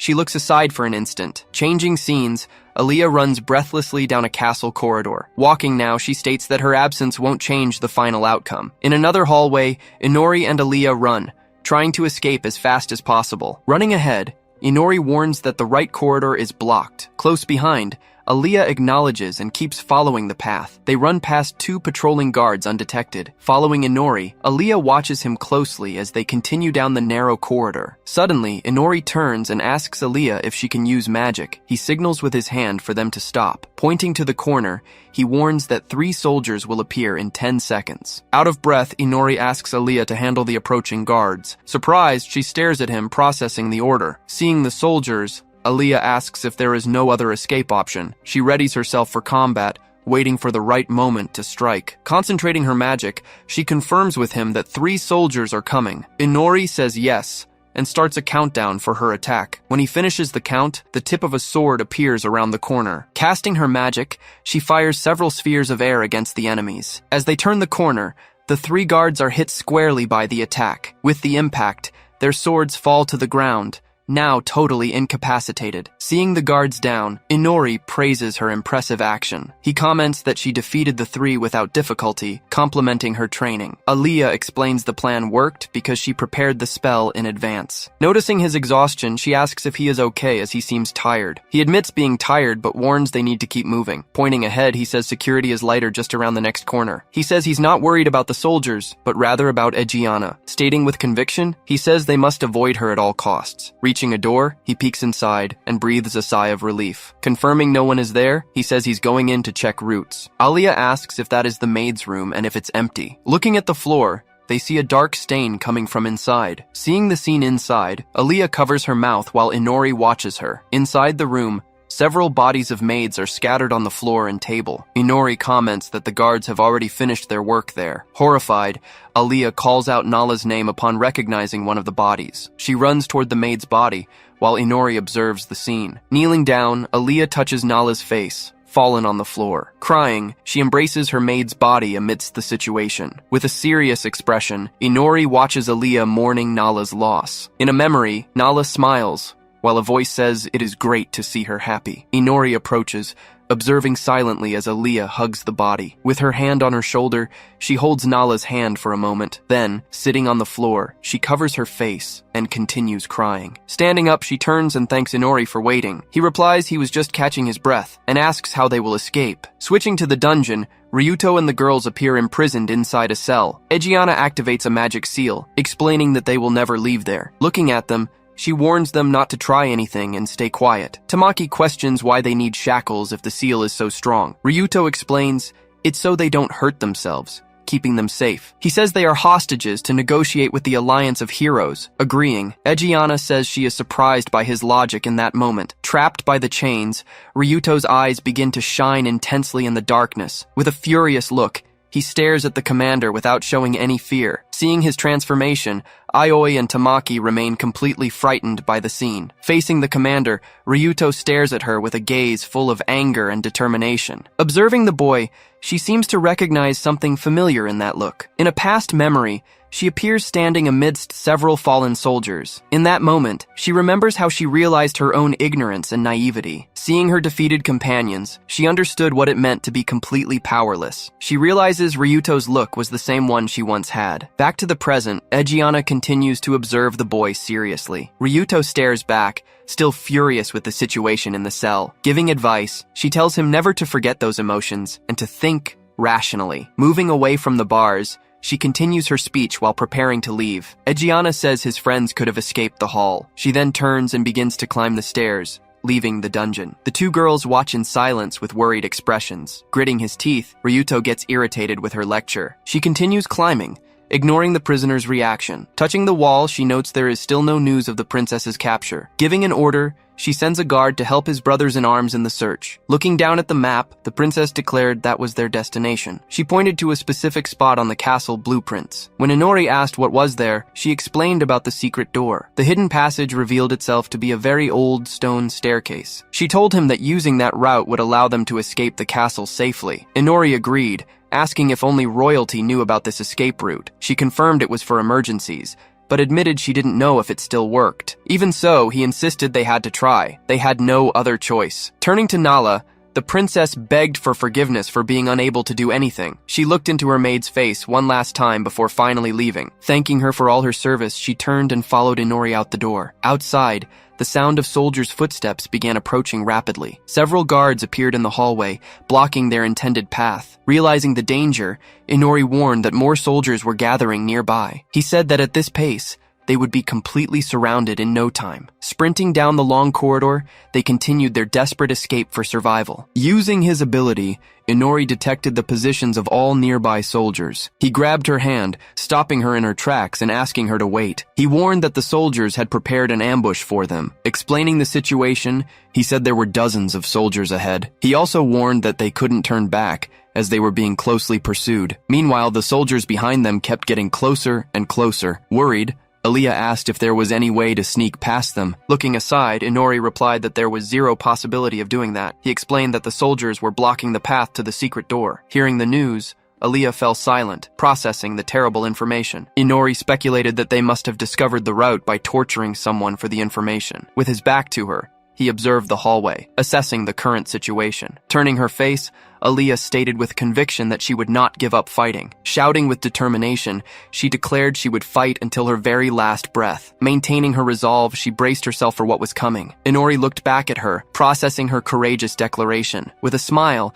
he noted that she hadn't given up, and that would be very useful. He then revealed that he sensed an army from another nation approaching. Shocked, she asked about the army, and he confirmed they didn't serve the kingdom. She questioned him, wanting to know exactly when they would arrive. He explained they would get there in 15 minutes, but they would encounter soldiers along the way. Understanding the plan, she agreed and prepared to run alongside him. Inori calculated they had a 50% chance of surviving until then. At that, she said they would run the path with the fewest soldiers, asking him for cover. Suddenly, a guard ahead noticed the movement and went on alert. Seeing them, the guard shouted that the princess was there and ordered the attack. The leader then yelled for the archers to fire their magic arrows immediately. Following the order, several magic arrows were fired toward the two fugitives. To defend against the attack, she quickly prepared a protection spell. She conjured a magical barrier, blocking all the approaching arrows. Yelling, she stated with conviction that they would survive those 15 minutes. Despite her defense, one arrow managed to get through, striking her in the shoulder. Even with the wound, she kept running without looking back. Seeing the danger, Inori shouted for them to turn right immediately. They dodged at the last second as the wall behind them was destroyed. Another magical attack exploded in the corridor, kicking up dust and debris everywhere. The captain of the guards shouted for them to surround the pair and not let them escape. Surprised, Inori noted that the soldiers were moving moving faster than he expected. Detecting more enemies, he asked if she could stop the ones coming from the left. Ignoring the pain, she prepared to conjure another magical barrier to protect them. A new barrier materialized, blocking the passage and surprising the arriving soldiers. The guards hesitated at the barrier, but received orders not to falter and to destroy it. With a single blow, a soldier advanced and shattered the barrier into pieces. Slipping through the passage, Inori commented that they had barely escaped capture. Exhausted, she stopped for a moment, panting and trying to recover her strength. Outside the castle, the sun finally began to disappear over the horizon. Stopping in a hallway, Inori commented that the sun would set soon. Desperate, Aaliyah screamed when she realized they had reached a dead end. Inori apologized and said she needed to hold on for just 3 more minutes. At that moment, a guard shouted that he had found them and alerted the others. The archers then fired a new volley of magic arrows at the pair. Yelling, she told Inori to get behind her and conjured a protective barrier. The guard leader shouted for them to keep firing without advancing. Following the order, the archers prepared more arrows for the next massive attack. Leaning against the wall, she realized her mana was running out. She wouldn't last. She decided she would concentrate only on deflecting fatal shots. At the leader's command, a new wave of magic arrows was unleashed. All the arrows flew at high speed towards the princess and Inori. A massive explosion occurred, raising lots of smoke and debris in the narrow hallway. Without hesitating, the leader shouted for them to prepare the next arrows to fire. Amidst the dust, she remained standing, struggling to sustain the barrier. Even wounded and exhausted, she maintained her determined expression against the enemies. Her magical barrier was bombarded by a rain of arrows from the soldiers. Tired, she asked Inori if the reinforcements were almost there. A guard celebrated, saying they could now finish her off bit by bit. Suddenly, the guards realized the princess was on the floor, but Inori had disappeared. Looking around, she called his name, not understanding what had happened. A dark puddle began to form on the floor, and she called out again. Desperate, she screamed, asking where he was, looking around the dead end. Fallen, she wondered if he had used her as bait to escape. She questioned if he had invented the story about reinforcements just to make her fight. Completely alone on the floor, she wondered if it had all been a big lie. The leader shouted for the guards to stay alert for the accomplice and finish her off. Looking at the soldiers, she showed despair, not knowing what to do now. Through the window, the last ray of sunshine finally disappeared behind the mountains. With the sky dark, a shadow began to emerge near the hallway window. From the shadows, Inori appeared and asked with a smile if he had kept her waiting. Wrapping his arms around the princess, he declared that now it was his turn to fight. Terrified, a guard demands to know what the sudden darkness filling the hallway is. The leader screams that their vision is compromised and orders the torches lit, but in the total blackness, the soldiers can't see a thing. From the shadows, Inori issues a direct command. Fenrir is to eliminate them all. A gargantuan shadow wolf emerges, confirming it will do exactly as he desires. The creature lunges, attacking a soldier who screams in pain. The beast presses its attack, its claws striking another guard squarely. The soldiers begin to yell in desperation, having no idea what's happening. From a distance, the leader asks why they are shouting and orders them to report in. On the ground, a soldier tries to stand but fails. The last soldier's body hits the floor, leaving the corridor in complete silence. Seeing his leader's body, the lone surviving guard is utterly terrified by the scene. On the floor, the princess asks what is happening, understanding nothing. Smiling, Inori orders his vice captain to report and verify the numbers. Inori appears behind the guard, telling him that no one is going to answer his call. Clenching his fists, the guard spins around to face the emerging threat. Recognizing the figure, he asks in shock where Inori came from and what happened. Looking up,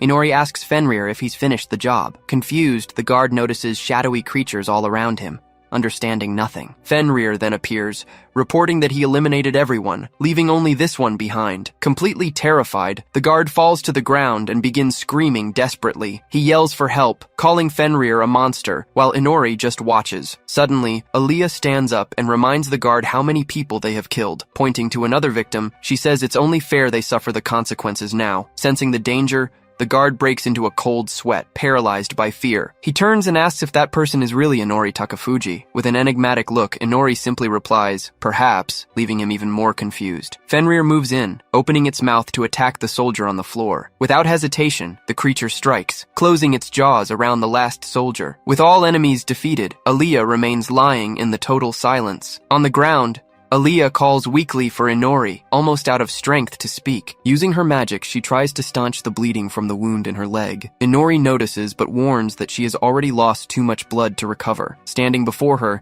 he says the time to save her has passed. Indignant, she claims he could have used that power from the beginning. He asks her not to look at him like that and to calm down. Looking up at the moon, he explains that he can only use that power at night. He reveals he invented the story about reinforcements just to survive until nightfall. She glares at him angrily, but he points out that it motivated her to fight. With a slight smile, he watches her expression for a moment. In a flashback, she declares she won't let anyone decide her life. Seeing that conviction, he decides it's worth trying something else. He says he'll get straight to the point, as there isn't much time. Bluntly, he asks if she is a virgin, and she questions why. Inori explains there is a way to save her if she still is. He warns there is a cost. She will become his servant forever. He then offers the choice: die as a human or become something else to live. Weakened, she repeats the question to herself about dying as a human. With her last bit of strength, she begins to say what she really wants to do. In a memory, she appears in a happy moment beside her sister. Crying, she screams that she wants to live, even if she has to sell her soul. Hearing the answer,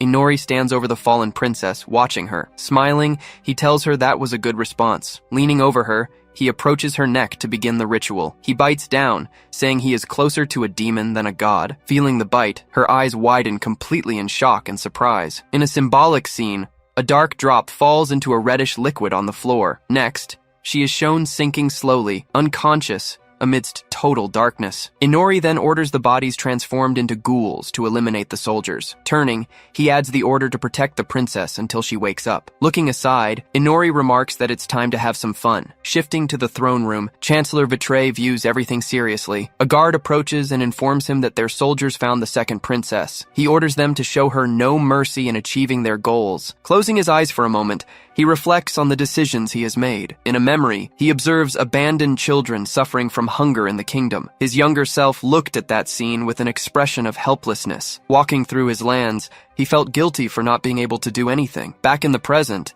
he thinks about the long journey that brought him here. He remembers his comrades who shared his same goal. In another memory, he asked for Egiana's help to guide the country. Suddenly, from the throne's shadows, Inori emerges with a dagger. Attacking from behind, he stabs Chancellor Vitre with a precise blow. With a cold look, he observes the result of his surprise attack. The guards react with astonishment upon seeing the Chancellor attacked from behind. Hearing the noise, Amanda reacts with surprise, looking toward the door. She turns quickly, heading back to the hallway she came from. With a serious expression, she wonders what that sinister feeling she just felt was. Back in the room, a guard screams desperately for the Chancellor, who is slumped on the throne. Holding the Chancellor's head, Inori appears, and the guards demand to know where he came from. He informs them their plan has failed, and there is no longer any reason to fight. Furious, the guards call him a demon, disbelieving what they are seeing. One guard shouts for everyone to avenge the Chancellor and kill Inori immediately. With several daggers floating around him, Inori says that was a good response from them. Fallen on the floor, a guard begins to speak about all the spilled blood. He continues the sentence, making one last request before being attacked. Then, all the shadow daggers advance toward the soldiers at once. Hit squarely, one guard is pierced by several of the blades. Smiling, Inori asks them to fight with everything they have. Under attack, soldiers scream desperately as they are wiped out one by one. In another hallway, a warrior stops abruptly. She asks if the others heard that scream. One of them confirms it. The scream came from the ballroom. Racing down the corridor, they hurry toward the source of the noise. Picking up the pace, the group leader runs ahead, already expecting the worst. Arriving at the hall, they find Inori standing amidst total chaos. Turning to face them, he identifies them as Egiana's battle sisters. The four warriors take their positions and stare him down, waiting for his next move. The leader questions him, demanding to know if he's responsible for this. Looking at the warrior, he begins his reply with a question of his own. Gesturing to the bodies, he asks if she intends to fight with everything she has. The leader glares back, ready to start the fight. Taken aback, the warrior surveys the scene with a look of total shock. Filled with hatred, Elpe grits her teeth and prepares for battle. Charging full force, she attacks Inori with her spear as the leader yells out. She succeeds in piercing him, driving her weapon's blade right through his body. Struck hard, Inori coughs up blood, feeling the impact of the blow. Crying with rage, she glares at him, keeping the spear embedded in his chest. With a distant look, she braces herself for what comes next. Suddenly, Inori grabs her. He asks if he killed someone she loved. Embracing her, he apologizes for what he did, leaving her confused by his behavior. The leader shouts, wondering if they struck each other simultaneously. Pulling the blades from his body, Inori regenerates. He tells them that wasn't the case. The leader yells for the other two warriors to prepare for battle. Rallying the group, she declares that Inori is a threat and must be eliminated. Confused, she wonders how he took Elp's blow so calmly. Letting her spear fall, the blonde warrior readies herself for the next attack. The leader believes that if she aims for his weak points, she can defeat him. With his eyes, Inori begins to identify their skills and equipment. Preparing her artifact, the leader stares him down, ready to strike with full force. He realizes her weapon is an artifact, different from common arms. Suddenly, his foot is trapped on the ground by an ice trap. In a combined attack, they immobilize him and prepare for the final blow. He is then hit by an attack. Inori reveals his own artifact, a short sword, and looks at her with surprise. Inori notes that her weapon is extremely fast and also very powerful. Before he can react, she hits him with a precise strike. Inori feels the pain. She realizes that if they continue like this, they will be easily defeated. Smiling, he admits that those artifacts are trickier than he thought. He advances and severs the arm of ice she used to trap him. Leaping high, Inori dodges the attack and surprises the warrior. Unable to understand, the leader yells, questioning how he can still move like that. Believing it was a mistake, she prepares to attack him the moment he lands. Suddenly, she screams desperately. Trapped by magical wires appearing from nowhere, completely paralyzed, she looks to the side with an expression of total disbelief. Seeing her companions trapped, she shouts their names, trying to grasp the situation. Smiling, Inori warns that he has little time left for this fight. Even trapped, the leader asks if he would accept the pleasure of a duel. He accepts, saying it will be a good warm-up for the main fight. She questions him, saying he must have a death wish to face her. With a fixed gaze, he stares at her, analyzing her every movement. He then asks why she fights alongside the others when she is the strongest. Surprised, she stares at him in silence, processing his question. Hateful, she grits her teeth and faces him, ready for combat. Leaping, she charges toward him with all her speed. Holding the attack, she yells at him to shut up and fight. She screams back, saying he knows absolutely nothing about her. He strikes her weapon with a blow, creating a large spark. From the ground, he summons a shadow weapon to use in combat against her. He blocks her attack with the new weapon, surprising her with his strength. Recognizing the moment, she remembers when Egiana invited her to join. In a memory, Egiana introduces a new member to the warrior group. At that moment, all the girls gather to meet their new companion. Back in the present, she falls silent, remembering their bonds. In the flashback, the warriors welcome the new member with joy and enthusiasm. Smiling, the new girl observes her future teammates. Furious, the leader shouts that she will not forgive Inori for insulting her comrades. He celebrates her reaction, telling her to hold on to that desire to kill him. The magic wires then snap, slicing through her armor and body. Satisfied, Inori says they will fight for a little longer. He appears behind her, preparing a surprise attack with his dagger. With a sadistic look, he readies himself for the battle's next move. The magical wires holding the other warriors begin to break. The leader shouts for them to rise and avenge Elpi's death. With determination, she says she is not alone, and that they are a team. In another memory, the girls appear together, smiling and having fun. Suddenly, a scream of pain echoes through the room, interrupting the fight. One of the resurrected warriors attacks the leader from behind, biting her shoulder. Shocked, she calls out Elise's name, unable to believe what is happening. Another resurrected warrior attacks, biting the leader from behind without hesitation. Inori reveals that he turned all the warriors into ghouls to fight for him. Beside him, the red-haired warrior stares blankly. He regrets that the battle didn't last longer, but says it is done. Turning away, he says he will leave the rest to them and prepares to leave. In shock, the leader touches her companion's face, trying to understand the situation. With tears in her eyes, she screams in anger and despair over what has happened. Under attack, her arm is broken by her former teammates. From afar, Inori observes the scene, listening to the warrior's screams of pain. With a serious look, he turns to the moon and prepares to act. Looking at the sky, he says the time has come to end this. Elsewhere, a guard screams desperately while being attacked by monsters. Egiana then appears running down one of the castle corridors, trying to escape. Smiling, Inori watches the scene, wiping the blood from his dagger. Running breathlessly, Egiana says her heart is beating way too fast in her chest. In the throne room, everything was completely destroyed and covered in dark marks. Sensing something is wrong, she reacts with a surprised expression. Running through the hall, she says that at times like these, her instinct is usually right. Stopping midway, she looks up, panting and very worried. She then finds a head on the floor. Kneeling, she holds the severed head,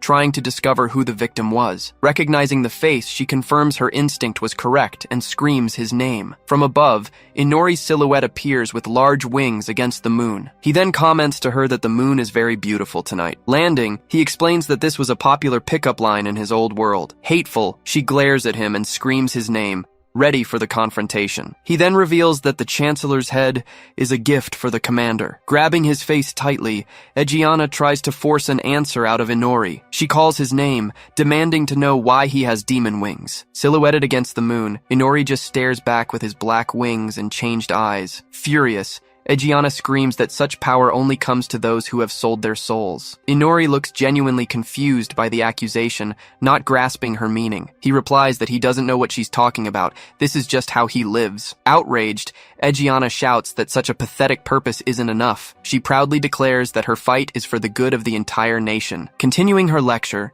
she insists that everyone needs a solid reason to live. As she speaks, her grip tightens painfully. With a regretful look, she laments that if she had only taught him, he wouldn't be a demon now. Stepping back slightly, Egiana turns and asks her former companion for forgiveness. Inori covers his face with his hand, letting out a groan of pain. Meanwhile, his demon wings twitch slightly behind his back. Sarcastically thanking her for the lecture, he asks why she still treats him like her student. Inori points out that her uprising failed. She can no longer fight for the kingdom. Egiana retorts that even though Vitre is gone, they can still continue the fight. Calling her commander, Inori cuts her off with a serious, intimidating glare. Surprised, she stares as he warns her that she doesn't grasp the situation. Suddenly, shadow wolves begin to emerge from the bodies of the fallen soldiers. One of the wolves fully materializes, emerging from within one of the soldiers. Surrounded by his creatures, he says that she is outnumbered and without allies. Seeing her companion on the ground, Egiana stares at him in shock at what is happening. He then reminds her that these were the soldiers who cornered them in the castle. Inori continues, saying that they also killed the battle sisters who fought with her. Standing alone in the courtyard, she hears that now only she remains there. Grabbing one of the female soldiers, he says she can still save them all. Sitting on top of the hostage, Inori adds that all she needs to do is sacrifice herself. He comments that he expected a real fight,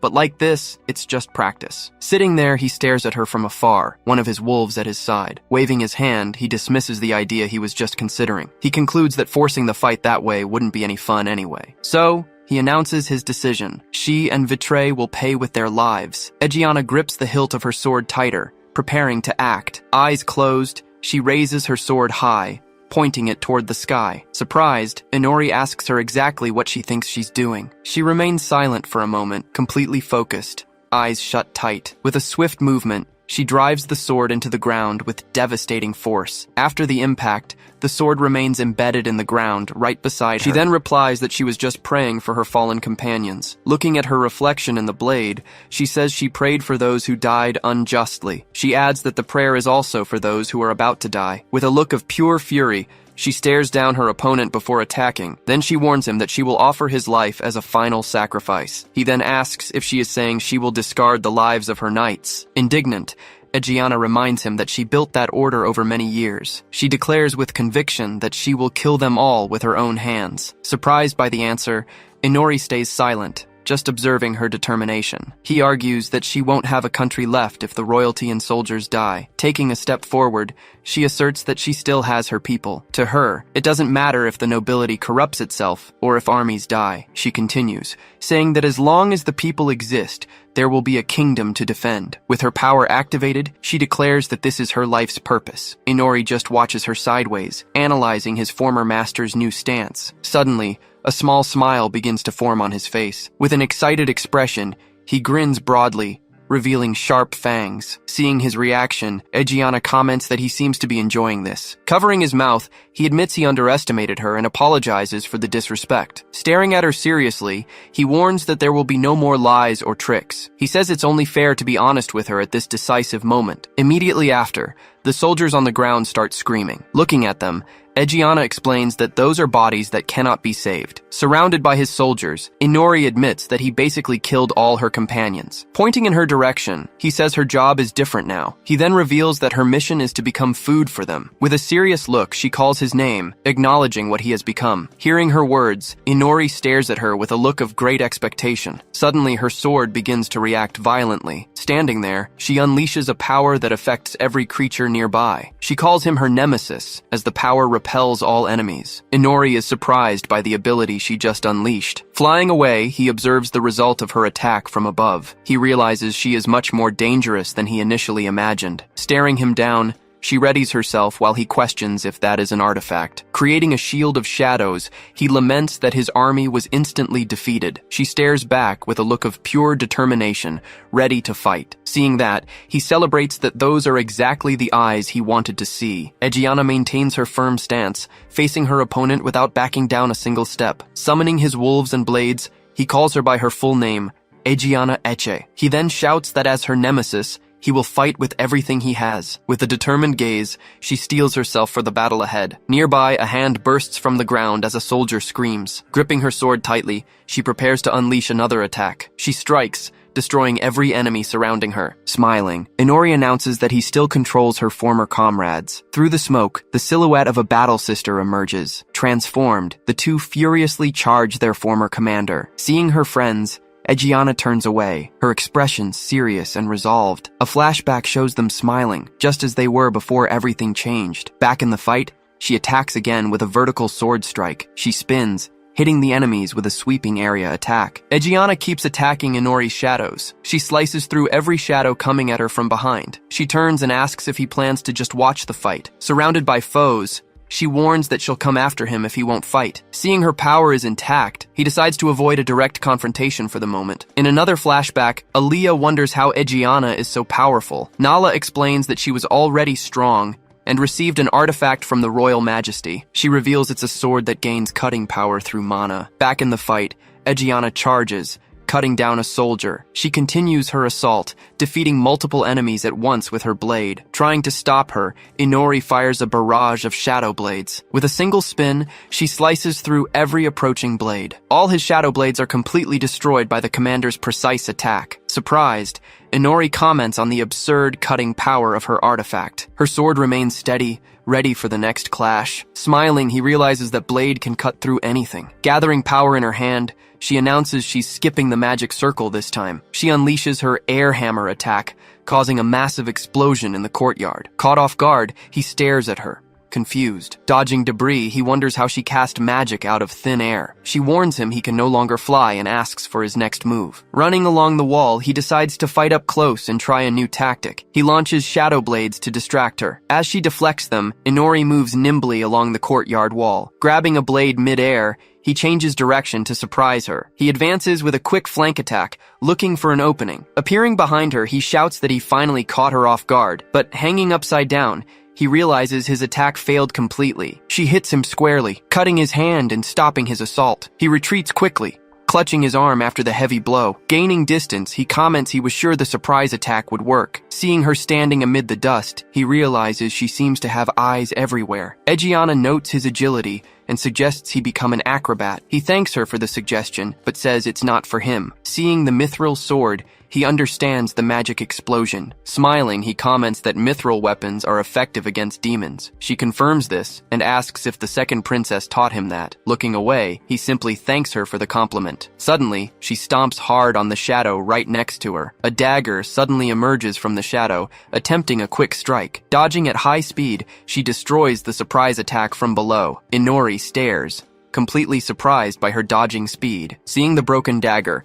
she praises his creative use of abilities. Standing beneath the moon, she asks for his next move. Kneeling, Inori says he has a question for her. She looks back with curiosity, asking what he wants to know. He notes that she reacted instantly to an attack from her blind spot. He surmises she enveloped the training field in a thin layer of mana. Inori concludes this allows her to detect enemies and asks if he's right. Looking at him, she confirms that is his detection power. He comments that his detection was unnecessary, but she firmly denies it. She explains that the method exposes her to enemies, making it poor for tracking. Egiana then points to mana lines on the ground, saying she sees them too. Surprised, Inori admits her perception is impressive. He shouts the skill name Gleipnir and unleashes a chain attack. With a single sword strike, she severs all the surrounding chains. They are completely undone by the power of her mithril blade. He smiles, realizing her sword can cut even that skill. Egiana stares seriously, advancing to continue close combat. Then, she senses danger rapidly approaching her position. An ice attack hits the ground,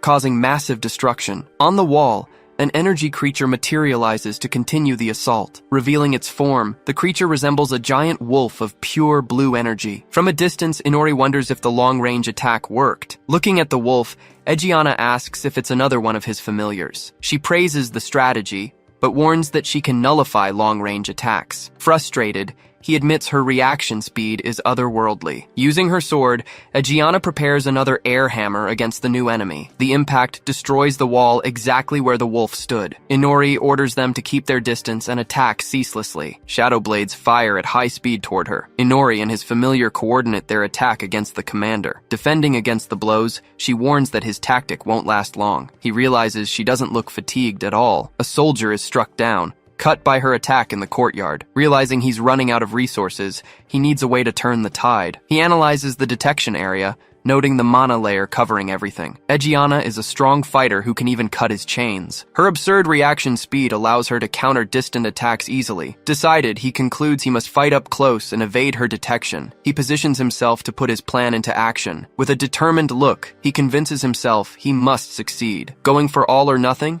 he charges for a direct, decisive confrontation. Seeing his approach, she realizes he chose melee combat. Calling him predictable, she asks if he thought she'd be defenseless. She activates a defensive barrier he didn't expect. With a confident smile, she strikes him with a quick sword blow. The impact of the blow causes his arm to dissolve into the air. Totally surprised, he stares at the wound, his heart pounding. Declaring it over, she tells Inori the fight is finished. She warns that the mithril blade will prevent his regeneration. Smiling, Inori retorts that this isn't the end for him. Suddenly, a shadow emerges from the ground right behind the commander. Grabbing her leg, the shadow holds her firmly in place. Caught off guard, she finds herself surrounded by other shadow creatures. He reveals that his shadow can attack without triggering her detection. Hesitating, she debates whether to attack the shadow or Inori first. Seeing Inori defenseless, she decides to attack him to end the fight. Suddenly, she stops, completely surprised by what she sees. His arm regenerating, Inori charges toward her for a counterattack. Smiling, he asks if she really underestimated him during the battle. Frustrated, she wonders if he's immune to everything but mithril. In a flash, he prepares to charge at her again, then he stops abruptly, right in front of her detection sphere. Surprised, she realizes he stopped just outside her range. Smiling, Inori remarks that their eyes have finally met in the courtyard. He activates his demon eye, casting a magic circle hypnosis on her. Her eyes freeze for an instant, trapped by his ability. Reacting quickly, she destroys the magic circle with a single sword stroke. He laughs, surprised her sword can even cut through magic. Inori orders his Gleipnir ability to shrink and bind the commander. One of his shadows advances along the ground toward her leg. The creature seizes the opening and slashes Elpe's leg. Confused by the attack, she looks down and asks what that was. Grinning, Inori replies that he has absolutely no idea. She asks why he's smiling. He says it's because he's having fun. Asking if she isn't having fun too, he stares at her with a grin. With a confident look, she answers that maybe she is having a little fun. Hearing her response, he smiles broadly, accepting her challenge. Then he yells that here he comes, leaping in to resume close combat. She defends against swift attacks coming from all directions. Pushing forward, he says it's best to end the fight right now. He adjusts his glove with his teeth, preparing his next ability. Soon after, a massive magic circle materializes right in front of the commander. Seeing the circle, she says she'll just cut straight through it with her sword. Suddenly, Inori bursts through the circle, appearing right in front of her. Out of time to react, she stares at him, totally paralyzed by what happened. Revealing his plan, he says he knew she approached the attack. Seizing the chance, he grabs her face to immobilize her. Wearing a wild expression, he opens his mouth to bite her neck. Sensing the danger, she realizes the situation has gone very bad. With her wounded leg, She realizes she can't move or dodge. Seeing it's all or nothing, she decides to play her final card. She focuses power into her arm, preparing for the air hammer. Unleashing the magic, she uses the ability with all her remaining strength. Due to the force of the attack, her own arm begins to crack from the impact. Surprised by the action, Inori wonders if she aimed the magic at herself. Realizing the tactic, he understands she used the magic on her own arm. The energy explosion hits him, throwing him far away. Struck by the blow, his body begins to crumble from the impact. With one last move, she hits him squarely, knocking him high into the air. As he flies through the air, he shouts her name, Egiana, with great force. At that moment, her arm completely shatters. Filled with fury, she screams his name back with fierce determination. Falling hard, his body crashes violently against the courtyard floor. Even wounded, she stands victorious, facing the aftermath of the hard battle. Moving along the ground, a shadow creature attacks the wounded commander. Leaping high, Inori's familiar advances on her for an attack. At the last instant, she manages to create an energy cut to defend herself. With a sword strike, she severs the attacking familiar's head. Hit squarely, the familiar begins to completely dissolve in midair. Lying on the ground, Inori stares at her, surprised by the battle's final outcome. Looking down at him, she tells Inori Takafuji to finally rest in peace. Under the night sky, the full moon illuminates the scene of total destruction. Amidst the bodies, her sword remains firmly planted in the courtyard floor. Holding Inori's helmet, she observes the result of the hard battle fought. Looking to the sky, she thinks she cannot stop despite being exhausted. Suddenly, strange energy flies swiftly through the castle's night sky. Holding the dissolving helmet, she says she needs to eliminate the second target. Surprised by something, she looks up with an expression of total shock. Inori's body on the ground begins to move, covered in shadows. Complaining about his head, his heart starts beating again with great force. Standing up, he says his head is nothing more than a simple accessory for him. Disbelieving, she turns and faces the newly regenerated enemy. He then lands a powerful punch on the wall, breaking everything around him. The impact throws her forcefully against the wall, which cracks. Trapped in the rubble, she lets out a groan of pain, watching him from afar. With a wounded face, she assesses the situation, her left eye bleeding heavily. Holding his own head, Inori places it back onto his neck. Then he adjusts his head and tests his voice to see if it's working. Seeing that everything is fine, he says it seems there are no problems. Not understanding, she asks how he survived, since she cut him with her sword. He explains that mithril might work against demons belonging to that world. Looking at the sky, he says that rule only applies here. Shocked by the revelation, she stares at him, unable to believe what she heard. He reveals he confirmed the theory when her sword cut his arm. Realizing the tactic, she praises the good strategy of not regenerating his arm. Inori just observes her sideways, showing no reaction to her praise. His theory was that the brain wouldn't be a vital organ for a vampire. Remembering the fight with Fenrir, he says the spine didn't affect him either. Exhausted, she finally admits defeat, saying she was beaten in battle. He replies humbly that he only managed to win because he got lucky against her. In the end, she admits she lacked experience, and he just agrees with her. He says she knew, regretting having given his all in that fight. With a weak laugh, she agrees she also managed to notice his effort. Inori then stares at her in silence for a moment, observing the battle's end. Defeated and wounded, Egiana just stares back, without strength to continue. Approaching, he warns that he will take all her strength for himself. Showing his sharp fangs, he prepares to deliver the final bite to her. Under the full moon, he says goodbye, leaving the fight courtyard empty. Switching to the dungeon, Inori stops in front of a prisoner cell. Inside, Ryuto and the girls get scared hearing footsteps approaching them. Getting close to the bars, Ryuto hears a voice say he looks like trash. He just stares down the hallway, with an expression of tiredness and total exhaustion. Inori then reveals himself, saying he brought an artifact to open the cell. Standing up, Ryuto's friends say they were worried about his disappearance. Using his power, he warns that they should be worried about themselves. Seeing their reaction, Ryuto shouts, asking what he just did. Asking them to relax, he advises that he won't hurt them at all. When the door opens, Inori tells Ryuto he can leave now. Ryuto stares at him, completely paralyzed and unable to move from the cell floor. As Ryuto remains motionless,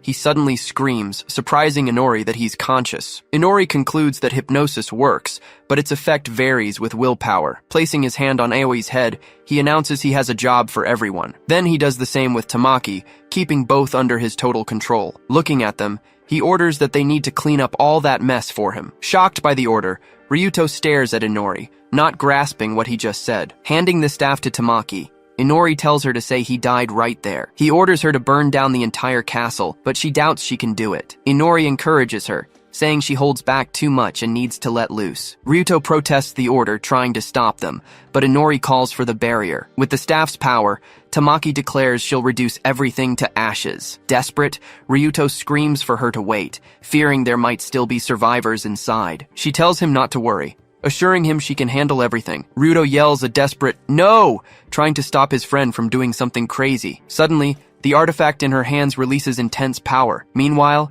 a castle hallway remains silent right before the great destruction. Then, a massive explosion of fire consumes everything, completely destroying the castle. Viewed from outside, the castle windows violently burst into flames everywhere. Immediately after, the entire castle is consumed by the fire of the great explosion. Protected by the barrier, Inori comments on her power and the heat of the blast. Seeing her power, he acknowledges the impressive strength of a hero's blessing. He watches the scene, analyzing the power released by his hypnotized ally. Turning to Ryuto, he sends him on a mission to tell the truth. From afar, the people watch the castle being consumed by flames. Many city citizens watch the destruction happening on the distant hill. Pointing at the fire, residents gather to witness the castle's fall. Aaliyah continues watching the burning castle. Determined, she starts walking toward the fire, taking over the place. A slight smile forms on her face as she approaches the site. Seeing the wreckage, she remembers her sister, Amanda. The image of Amanda smiling appears, bringing back a strong memory for the princess. Then she remembers her maid, Nala, with fondness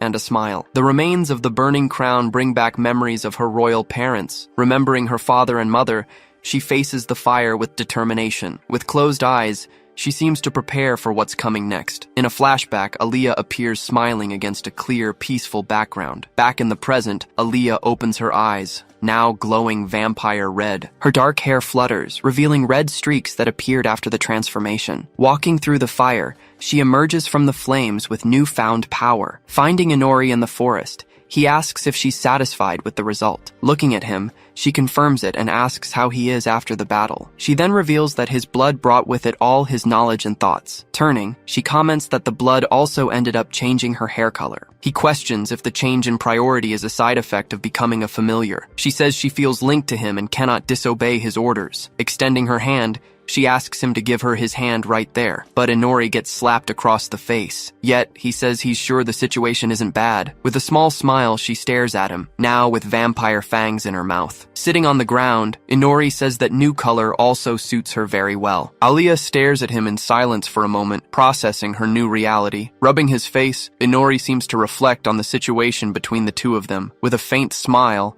she watches him. He agrees, saying she gained life, freedom, and other things from the transformation. She then completes his thought, stating that above all, she now has a goal. Inori listens, surprised, as she says her goal is to get stronger. Turning away, she warns that she will surpass him to win her true freedom someday. He just watches her, understanding the challenge he just received from his familiar. With a smile, he says he understands, and that the game has finally begun. Adjusting himself, Inori prepares to take the next step in his grand plan. He then invites his former princess to head to the base of operations. Surprised, she asks when he established a base for the two of them. He replies that it's a long story, but the place is quite safe. Suddenly, a strange energy begins to envelop them, right there in the dark forest. Looking around, she gets scared by the sudden change in the forest's environment. Inori explains that this was Fenrir's area, and they are going to train there. Seeing the hut, she asks when he built it, but he says it was always there. She then asks if the hut is a weapon, and he says yes. Sitting on the bed,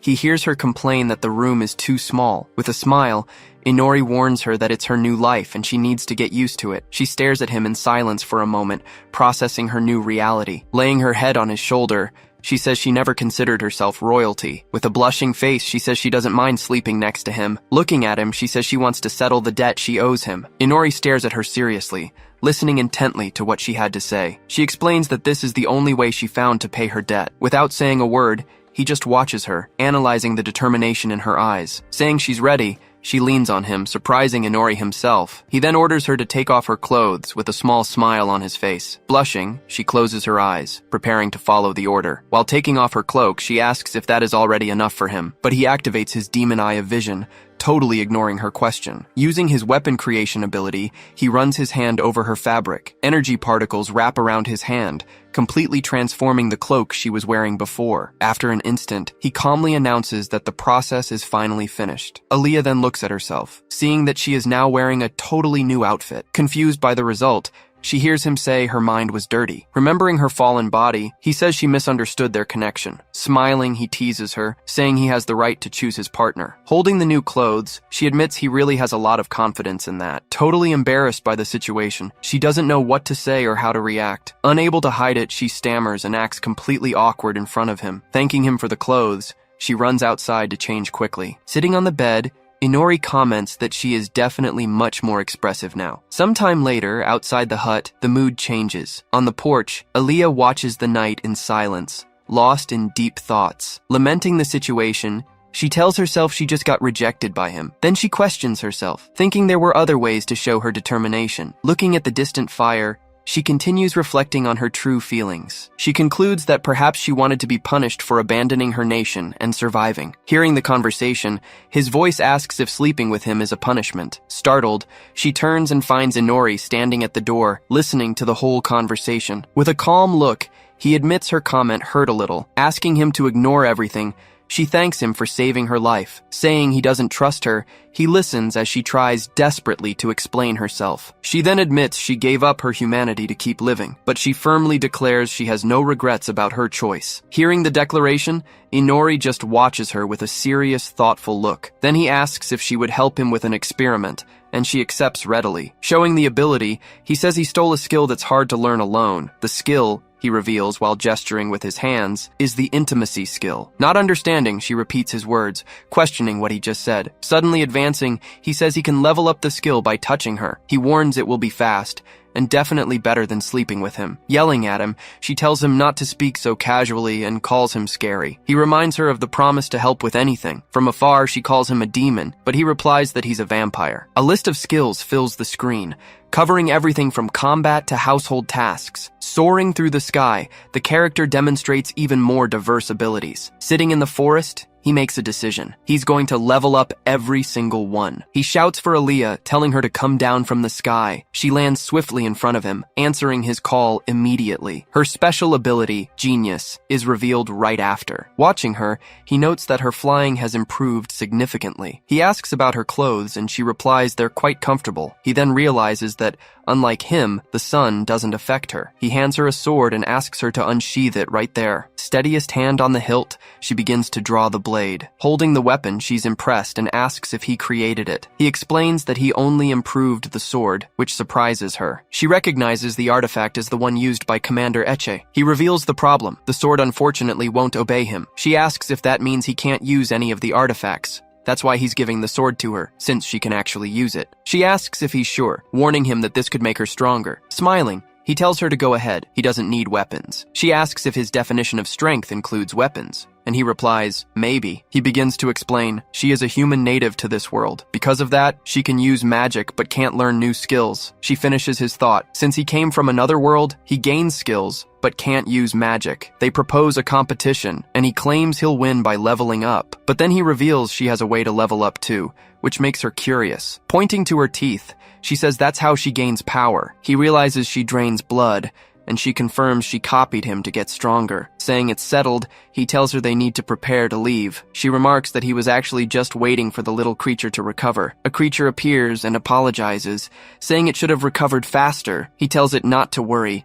The sacrifice was meant to lower their guard. Seeing the creature, she asks who it is. He replies that it's Fenrir. She immediately hugs him tightly. He warns her just wait until Fenrir is fully recovered. Suddenly, the creature dives into a puddle and vanishes from sight. Seeing him flee, she calls out for Fenny, begging him to come back. Saddened, she remains crouched, staring at the spot where he disappeared. Noticing her reaction, he just watches her silently for a moment. He asks if she likes animals. She reveals she used to care for Amanda's pets. He tells her they'll be leaving tonight, and she asks for their destination. He replies they don't have a specific place in mind.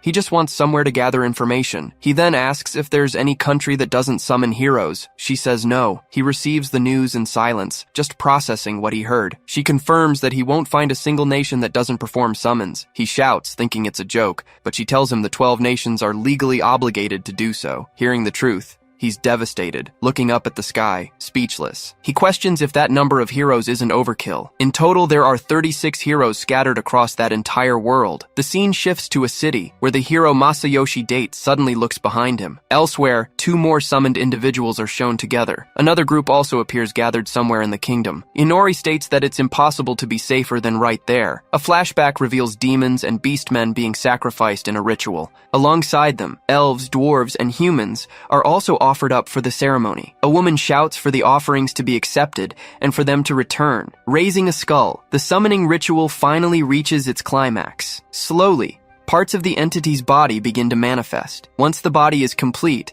the woman celebrates the successful summoning. One of the sacrificed men extends his hand with his last ounce of strength. Opening his eyes, he cries out for the demonic majesty known as Ignoa. Back in the present, someone steps down from a carriage in the city. Aaliyah walks through the area, passing a bustling market. Crowds of people are buying and selling at street stalls. A vendor calls out to her, offering her some bread. He insists, saying it's a treat for her help last time. Right after, someone else hands her a bag full of vegetables. Accepting the gifts, she thanks everyone for their immense kindness. People call her Allie as she continues receiving gifts from the city's residents. She narrates that a lot of time has passed since they first arrived. Describing the location, she notes the energy and the brick streets. As a sacred nation, the city houses a large number of clerics. Carrying the bags, she walks through the city toward a large building. To survive, they ended up joining the local adventurers guild. She reveals that Inori goes by the codename Kiri, and that she does all the actual work. Arriving home, she calls out to Kiri that she's back. Suddenly,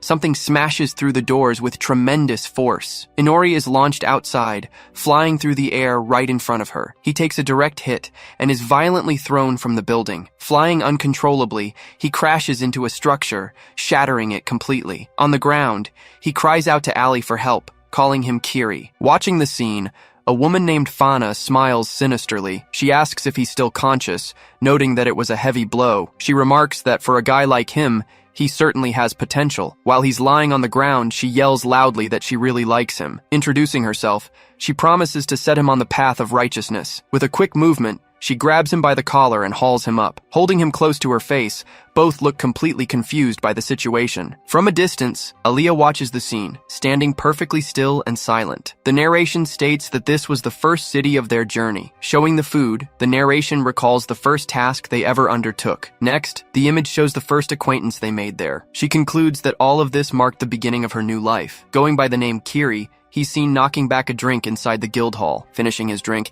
he lets out a loud, shameless burp, not caring in the slightest. Witnessing the scene, the other guild members react with utter disgust. He claims he's just been living like a bum, doing nothing but eating and drinking. When asked about payment, he tells them to put it all on Ali's tab. Meanwhile, Aaliyah was rapidly climbing the ranks, completing guild requests left and right. Over time, she even earned the nickname Ali, the Black Rose. People started calling her that after seeing her fight against demons. Thanks to her hard work, he can drink all day without a care in the world. The other members wonder why the Black Rose even bothers working with him. An older man then advises him to stop taking advantage of the girl, telling him to get a job. The man hears Kiri just tell him to get lost. It's then revealed that this man is the only one who actually talks to him. From Kiri's perspective, the old guy just sits with him because he has nothing better to do. But in reality, he's there to build up his resistance and gather intelligence. Even without gaining useful info, he notices his poison resistance is increasing. Just then, the door chime rings, announcing a new arrival. Immediately after, the priestess Fana enters the guild bearing a smile. Surprised by the visit, he wonders what she could be doing there. Ignoring the warnings, he calls her over to sit and drink with him. Declining the invitation, she advises him not to drink too much lest he harm himself. He then notices a peculiar mark on the hat she's wearing. So, he asks her to come closer so he can get a better look at the mark. Getting up from his chair, he advances toward her to try and see the symbol. She warns him that the insignia is sacred and not something to toy with. With her hand on his shoulder, he stops, not understanding what just happened. Outside, Aaliyah finally arrives and starts calling for Kiri. At that moment, a loud boom startles everyone inside the guild hall. Thrown to the floor, he admits he might have approached her the wrong way. Standing in the street, Aaliyah just watches the whole scene unfold before her eyes. Holding his face, Fana stares closely at him while Aaliyah watches on. Seeing this, the guild members cheer that he finally got what was coming to him. They shout for her to teach him a lesson, and she confirms she will. Being held down, He says that God never truly abandons his children. Then she throws him over her shoulder, yelling that they will march in his name. But halfway there, she stops and turns toward Aaliyah. Looking at the girl, she asks if there's anything she wants to say. With a hesitant expression, Aaliyah tries to find the right words. She then asks what the priestess intends to do with her partner. Fana explains that he hit on her, but that he has courage and a future. Hearing the explanation, Aaliyah remains still, just processing the information. Carrying him away, Fana declares she's going to pull him out of that miserable life. Standing at the door, the guild members watch the duo depart. They then say Aaliyah is free and invite her to form a party. Without responding, she just grabs the food bags with a serious look. Offering food, they insist Aaliyah accept their gifts. Turning her back on everyone, she refuses to take a single item. Breaking into a run, she bolts down the street after Fana and Kiri. Watching her leave, they wonder what she actually sees in that guy. Changing scenes, they arrive in front of a large religious building in the city. With a quick movement, Fana forcefully throws Kiri onto a nearby bench. Touching his face, she prepares to use some kind of ability. Extending her hand toward him, she says this will make him feel better. Placing her hand on his face, she activates her ability, and he screams. As his body recovers, the effects of the booze wear off instantly. She asks if he's better, advising him not to drink so much alcohol. Remembering nothing, he asks who she is, and she introduces herself. She tells him to call her Fana, or Master if he prefers. Grabbing his hand firmly, she invites him to come along quickly. Pulling him toward the building, she announces it's time for them to pray. Hidden, Aaliyah is surprised to see the two are already holding hands. Watching the scene, she wonders why they seem so close all of a sudden. Peeking around the wall, she continues following the pair with a suspicious gaze. She questions if this is how commoner relationships work. Reaching a conclusion, she tells herself that woman is dangerous. Just then, Fenny suddenly appears from the ground, completely startling the girl. Meanwhile, Fana notices Aaliyah carries the strong scent of God's blessing. Not understanding the situation, Aaliyah questions what this God's blessing is. Fenny says she thought she was following because she felt the blessing, and she agrees. Inside the church, Fana comments on the size of the place and calls him lucky. Smiling, she waits for him to say something about her comment. She then asks his name, and he replies that he is called Kiri. Looking forward, he attentively observes one of the statues on the altar. Curious about the figure, he asks the priestess what it is. Standing before the altar, they face the great statue of the supreme deity. Fana explains she's going to teach him to pray, asking him to pay attention. Clasping her hands, she shows the gesture symbolizing the 5 goddesses of the faith. After showing him, she asks him to close his eyes and pray along. Not quite understanding the situation, he decides to just do as he was told. With eyes closed, he remembers he's never been much of a praying person, but suddenly, he feels a different presence in that mental prayer space. A mysterious female figure suddenly opens her eyes in front of everyone. Looking at him, the goddess seems to have finally awakened from her long sleep. Feeling a strange presence, he opens his eyes, completely freaked out by the situation. He wonders what that is, feeling he's connected to someone. Questioning if she's responsible, he focuses his attention on the priestess, but he soon realizes it's not her, as his detection finds no one. He then feels as if someone is looking straight into his soul. Angry at the invasion, he clenches his teeth hard. Ordering the invader to leave, he shouts that he invited no one in. A force then pushes the presence away from him all at once. Being thrown backward, he feels his body crash against something. With the connection finally broken, he starts returning to reality. Back in the church, Fana says she didn't expect such a profound prayer. She then states she's moving to the next stage, happy he prayed. Still confused by everything, he just stares at the ceiling, saying nothing. His gaze then turns once again to the great statue on the altar. Up close, the statue seems to have a very serene smile on its face. Even with the connection gone, he wonders what that mysterious power he felt was. Looking back, he feels he'll end up returning to that place someday. Up close, the deity's statue shows some small cracks on its ancient face. Shifting to the divine plane, a woman comments that he managed to break through the path. Then the other goddess agrees, saying she didn't know a human was capable of that. Seen from afar, the planet floats in the vastness of the space surrounding them. Here the 5 goddesses are revealed, and one of them speaks the name Inori Takafuji. The door chime announces his arrival at the Adventurers Guild. He walks in slowly, looking utterly exhausted. The guild members stare in surprise as he approaches. He reaches the counter and asks the old man if there's still room for him. With a sideways glance, the man welcomes him back. He comments that they finally made a man out of him. Inori agrees. Flashback. Fana winds up for a punch. Charging in, she lands a solid blow right to his face. Yelling at him to brace himself, she continues her assault. Then, she buries a powerful hook deep into his stomach. Taken completely by surprise, he remembers her introduction, Templar Knight. Fana resets her stance, ready to continue his intensive training. With a determined look, he prepares to counter the priestess's strikes. Dodging narrowly, he manages to block one of her incoming punches. She praises his defense but says his physical stats can't keep up. Impressed, he comments that she's already figured him out completely. Saying she can help with that, she hits him again with another hard punch. Hidden away, Aaliyah watches him beg for a timeout, claiming Fana is going to kill him. She asks if they shouldn't intervene just as Fana knocks him out cold. Fenny explains that their orders are clear. The master has a plan. Hearing this, Aaliyah continues watching in silence. Taking advantage of a moment of distraction, he makes a run for it. Back at the guild, the old man listens intently to the whole story. He says he's impressed that Inori managed to escape. Inori replies that he's never run so fast in his life. With a bruised face, he mentions her title, Templar Knight. It's revealed they use artifacts to fight demons in battle. The man explains that without artifacts, there isn't much Inori can do. Pointing at the man, Inori starts to say that's exactly it. Finishing his sentence, he says that's exactly what he thought. Stopping suddenly, he asks how the man knew he didn't use artifacts. Suddenly, Fana appears, shouting that she found him, scaring him half to death. Grabbing his head, she announces that recess is over while he begs for help. Dragging him outside, she's already planning the next session while he screams. He yells back at the old man, saying he thought they were friends. Ignoring the cries, the old man just keeps drinking, not caring at all. Lying on the ground, he looks completely exhausted, drained of energy. In the middle of the forest, Fana wakes him up, insisting the training must continue. She shouts that he can't get stronger if he keeps stalling. Then, at his request, the two end up going to the church again. With a bright smile, Fana shows she's happy with his initiative. She says she's touched, and he replies he's happy to serve. Behind a fake smile, he reveals his true plan: rest and investigate. Once there, he walks through the main hall calmly and attentively. Standing in front of the statue, he notices that the previous sensation has disappeared. Glancing sideways, he observes his mentor and the other praying clerics. He remembers his detection failed before, wondering if it's a power unique to this world. So, he uses an otherworldly ability to scan the entire room. Passing over the clerics, the analysis finds nothing suspicious about them or their items. Checking the floor and ceiling, he finds nothing strange either. But suddenly, he realizes the statue is holding something hidden. Focusing his ability,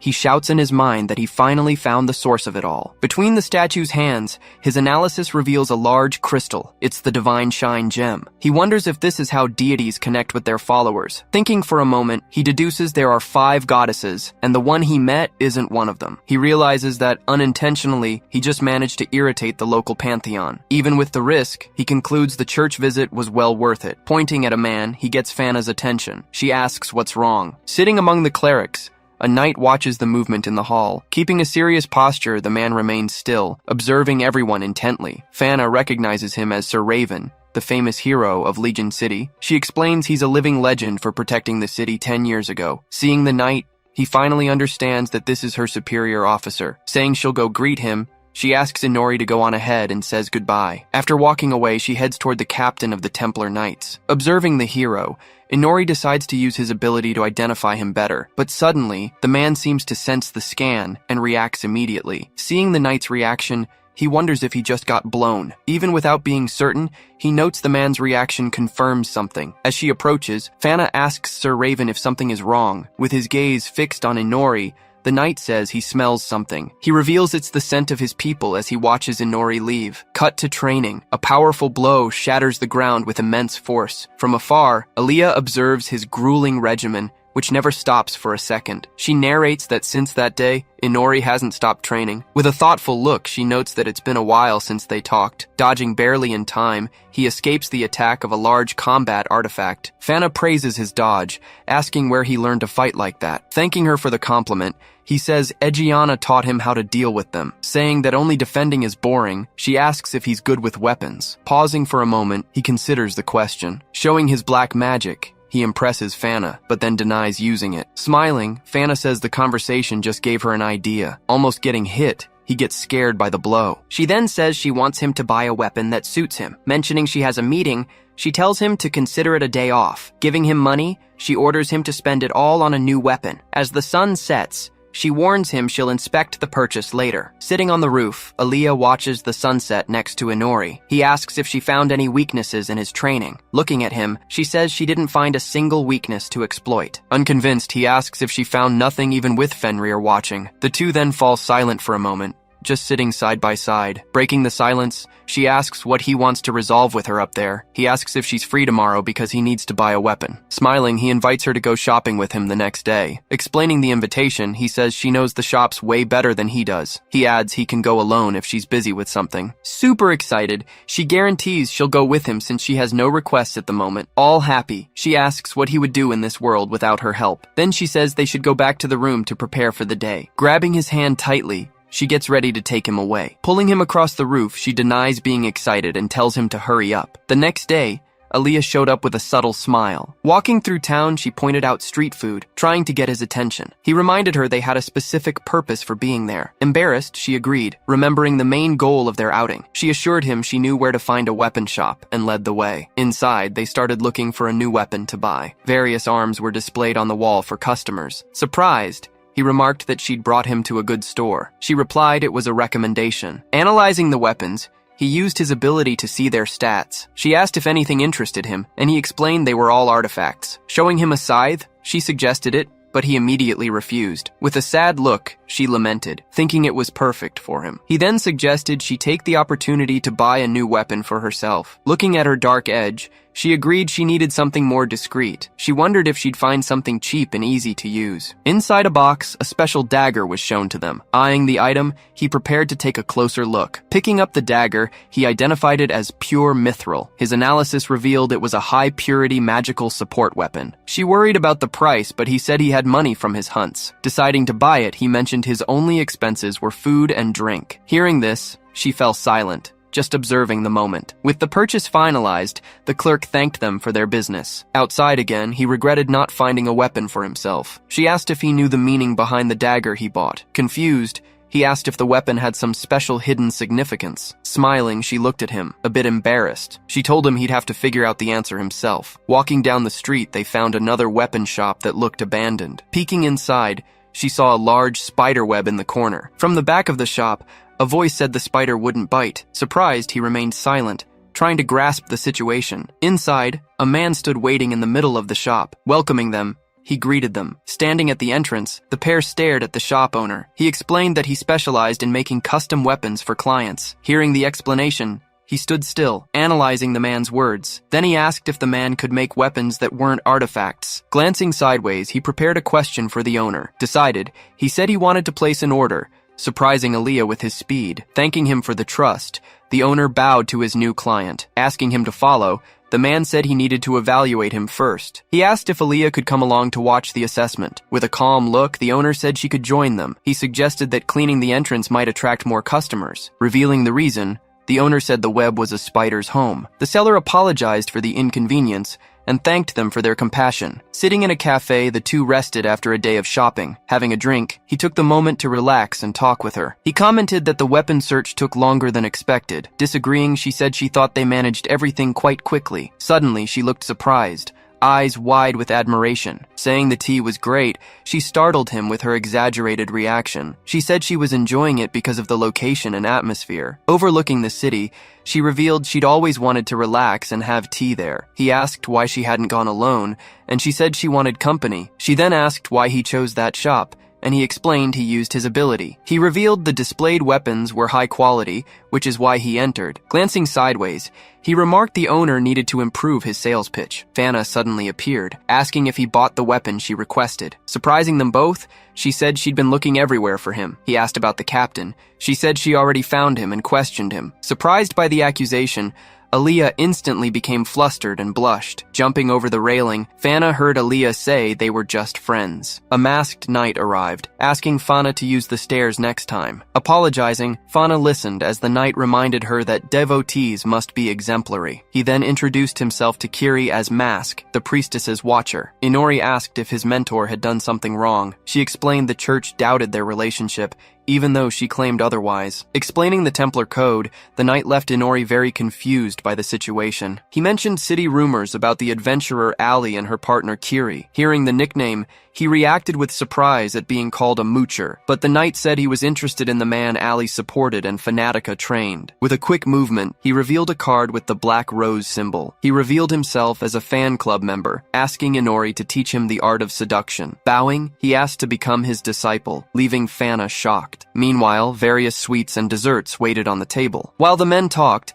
Fana took the opportunity to eat the desserts. Smiling, Inori explained his technique to his new disciple, Mask. Watching them, Aaliyah commented that it was good to make friends of the same gender. Fana asked if she was really friends with the one she called an imp. Looking at the priestess, Aaliyah confirmed that yes, they were friends. Fana stared at her for a moment, analyzing her words. Then she asked about the dagger, wanting to know where Aaliyah got it. Without answering, Aaliyah just observed her with a slightly mysterious smile. Fana continued, staring at the girl with a serious, curious expression. Aaliyah revealed the dagger was a proposal, surprising Fana. Fana commented that Aaliyah must know the meaning, which made her embarrassed. Inori called Mask, saying it was time to go. He complained about the report. Saying goodbye, Fana said it was nice talking to her there that day. With a gentle smile, Aaliyah wished them a safe trip back. Fana and Mask walked away together down the street at sunset. Watching them leave, Inori commented it had been a long day, and Aaliyah laughed. From afar,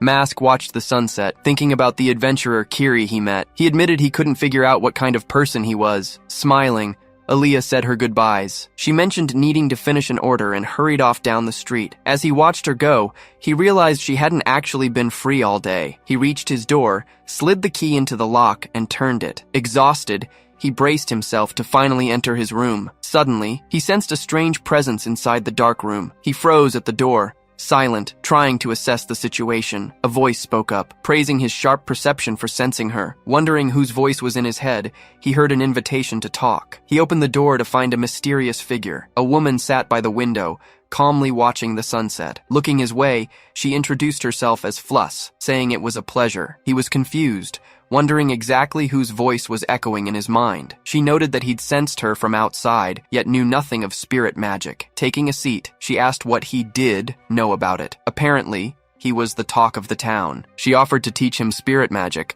adding with a smile that she could teach him about herself too. Holding out her hand, she asked him to join her on the bed. Suddenly, he was yanked forward and thrown onto the mattress before he could react. She straddled him, their faces inches apart. She found it interesting that he remained calm even with her pouncing on him. He looked up at her, commenting on her beauty and attractiveness. Reaching out, he said he wasn't a man to refuse an offer. With a quick movement, he tried to use a special ability. He prepared his manipulation magic to take control of her mind, shouting that no one could avoid his surprise attack at close range. But she just smiled, claiming she'd caught him, and reversed his attack. She leaned in and kissed him, leaving him completely shocked. Instantly, he was transported away, appearing in a grassy field. Looking around, he wondered where he was and what had happened. She revealed that he was currently inside her mind. Flying closer, she explained that everyone possesses an inner dimension. At her gesture, roots sprouted and wrapped around his body. Holding him fast, she declared she could control everything here and do whatever she pleased. She threatened to strip him naked, surprising him. Immobilized,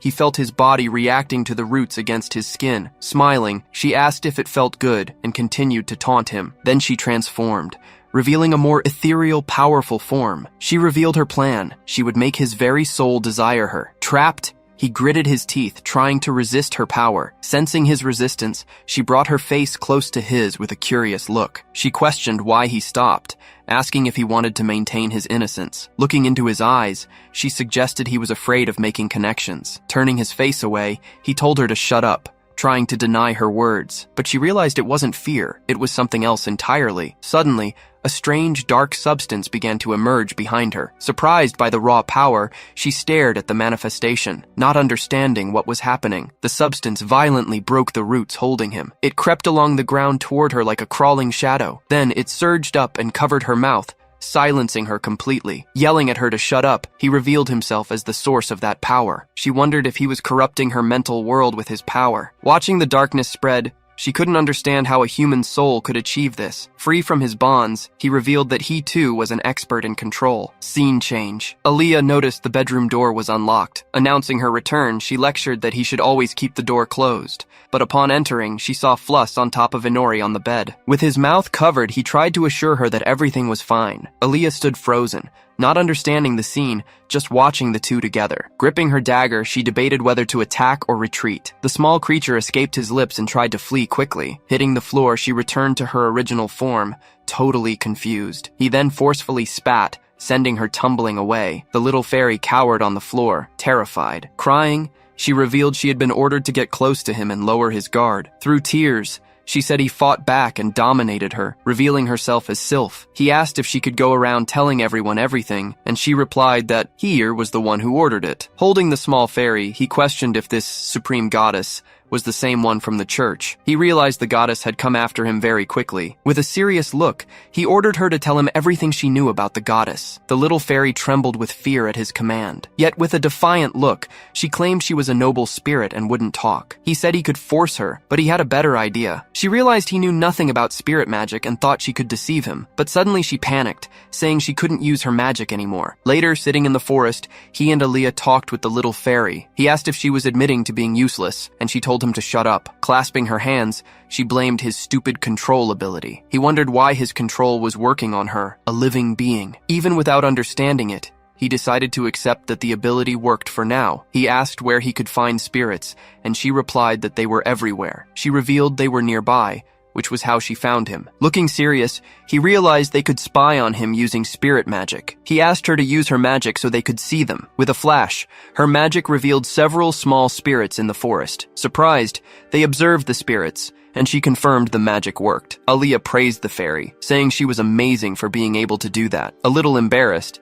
the fairy agreed that she really was amazing. She explained she could suppress the spirits so no one would detect the magic. Hearing the explanation, he remained silent, processing the new information. He and Aaliyah agreed that the ability was very useful and praised the fairy again. Aaliyah then revealed that she had learned to use a new power from the fairy. As Aaliyah manipulated the power, the fairy suggested the name Black Wind for the ability. Analyzing it, she noted it looked like a shadow floating in the air. Glancing sideways, he watched Aaliyah's new ability closely. With a smile, he said that this new skill was going to be very useful indeed. A dark power explodes in the heart of the forest, obliterating everything around it. The force of the impact snaps nearby trees in half. Emerging from the smoke, Inori surveys the aftermath alongside Aaliyah and Sylph. Before them lies a giant insect, utterly defeated by the devastating attack. Impressed, Aaliyah calls it incredible and asks if she can control that power as well. Inori conjures a sphere of energy, mentioning he liked the dark wind. Surprised, Sylph says it was amazing. She didn't know he could use it that way. She explains that the creature only survived disintegration because it's from the demon world. Looking at the fallen insect,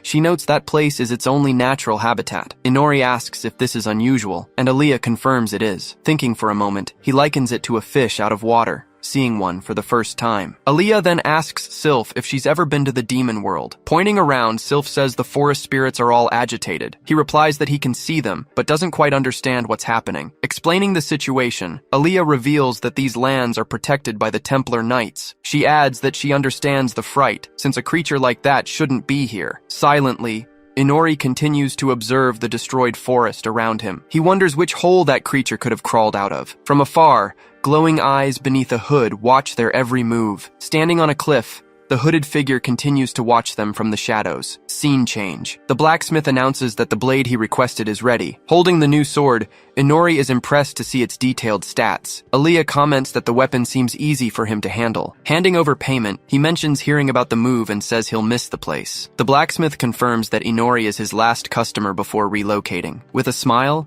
he hopes to meet him again in another city. Saying goodbye at the door, the man wishes for them to cross paths again in the future. After leaving the shop, the two walk together down the city street. Aaliyah is happy he had coins, but he claims it was just luck. Surprised, she says he should go thank Fana for giving him the money. He replies it wasn't exactly like that, since she practically forced him to take it. Irritated, Aaliyah yells at him to stop making excuses and just go. Scene change. Fana appears in a sacred place, offering her prayers. Taking a step, she walks through the main hall with calm seriousness. Opening a door, she finds Inori leaning against the wall, waiting. Holding his new sword, he watches her as she calls his name. Curious, she takes the sword from his hand to examine it better. Sitting on a bench, she says it's a great weapon, and he agrees. Looking at the sky, he points out that as she can see, it's not an artifact. Fana listens as he says he wasn't made to use those kinds of weapons.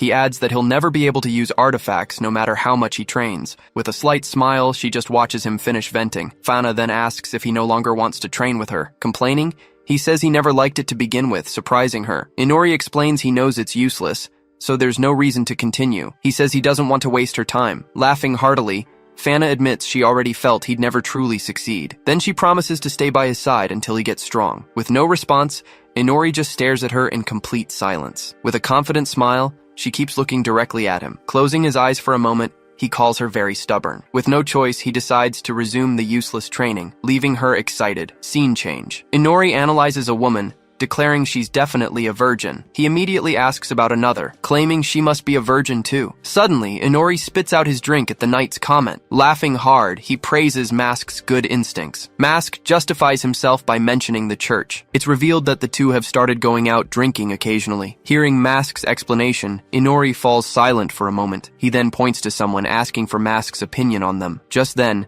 Aaliyah approaches, prompting Inori to praise her elegant and powerful walk. Continuing his analysis, he wonders aloud if she's a virgin or not. Noticing the conversation, Aaliyah turns toward them with a warning glare. Behind them, a man comments that they are the duo who sits around judging everyone. Aaliyah asks if they want to get thrown out, making them both apologize instantly. Bowing, she apologizes to everyone, guaranteeing it won't happen again. After the commotion, Inori asks if Mask can really hang out with him like this. Mask explains he's monitoring his relationship and that Fanatica is busy right now. Confused, Inori asks about the test, and Mask is surprised she didn't tell him. In a flashback, Mask explains this city is a destination for knights up for promotion. It's a deadly trial, he says, and she chose to see an outsider. Because of this, Mask notes that her actions certainly raised many suspicions. Understanding the situation, Inori concludes that's why she came to the city. Aaliyah asks if she trained, and Mask confirms she is in the final test. Suddenly, the tavern doorbell rings, announcing someone's arrival. All the bar patrons begin whispering among themselves,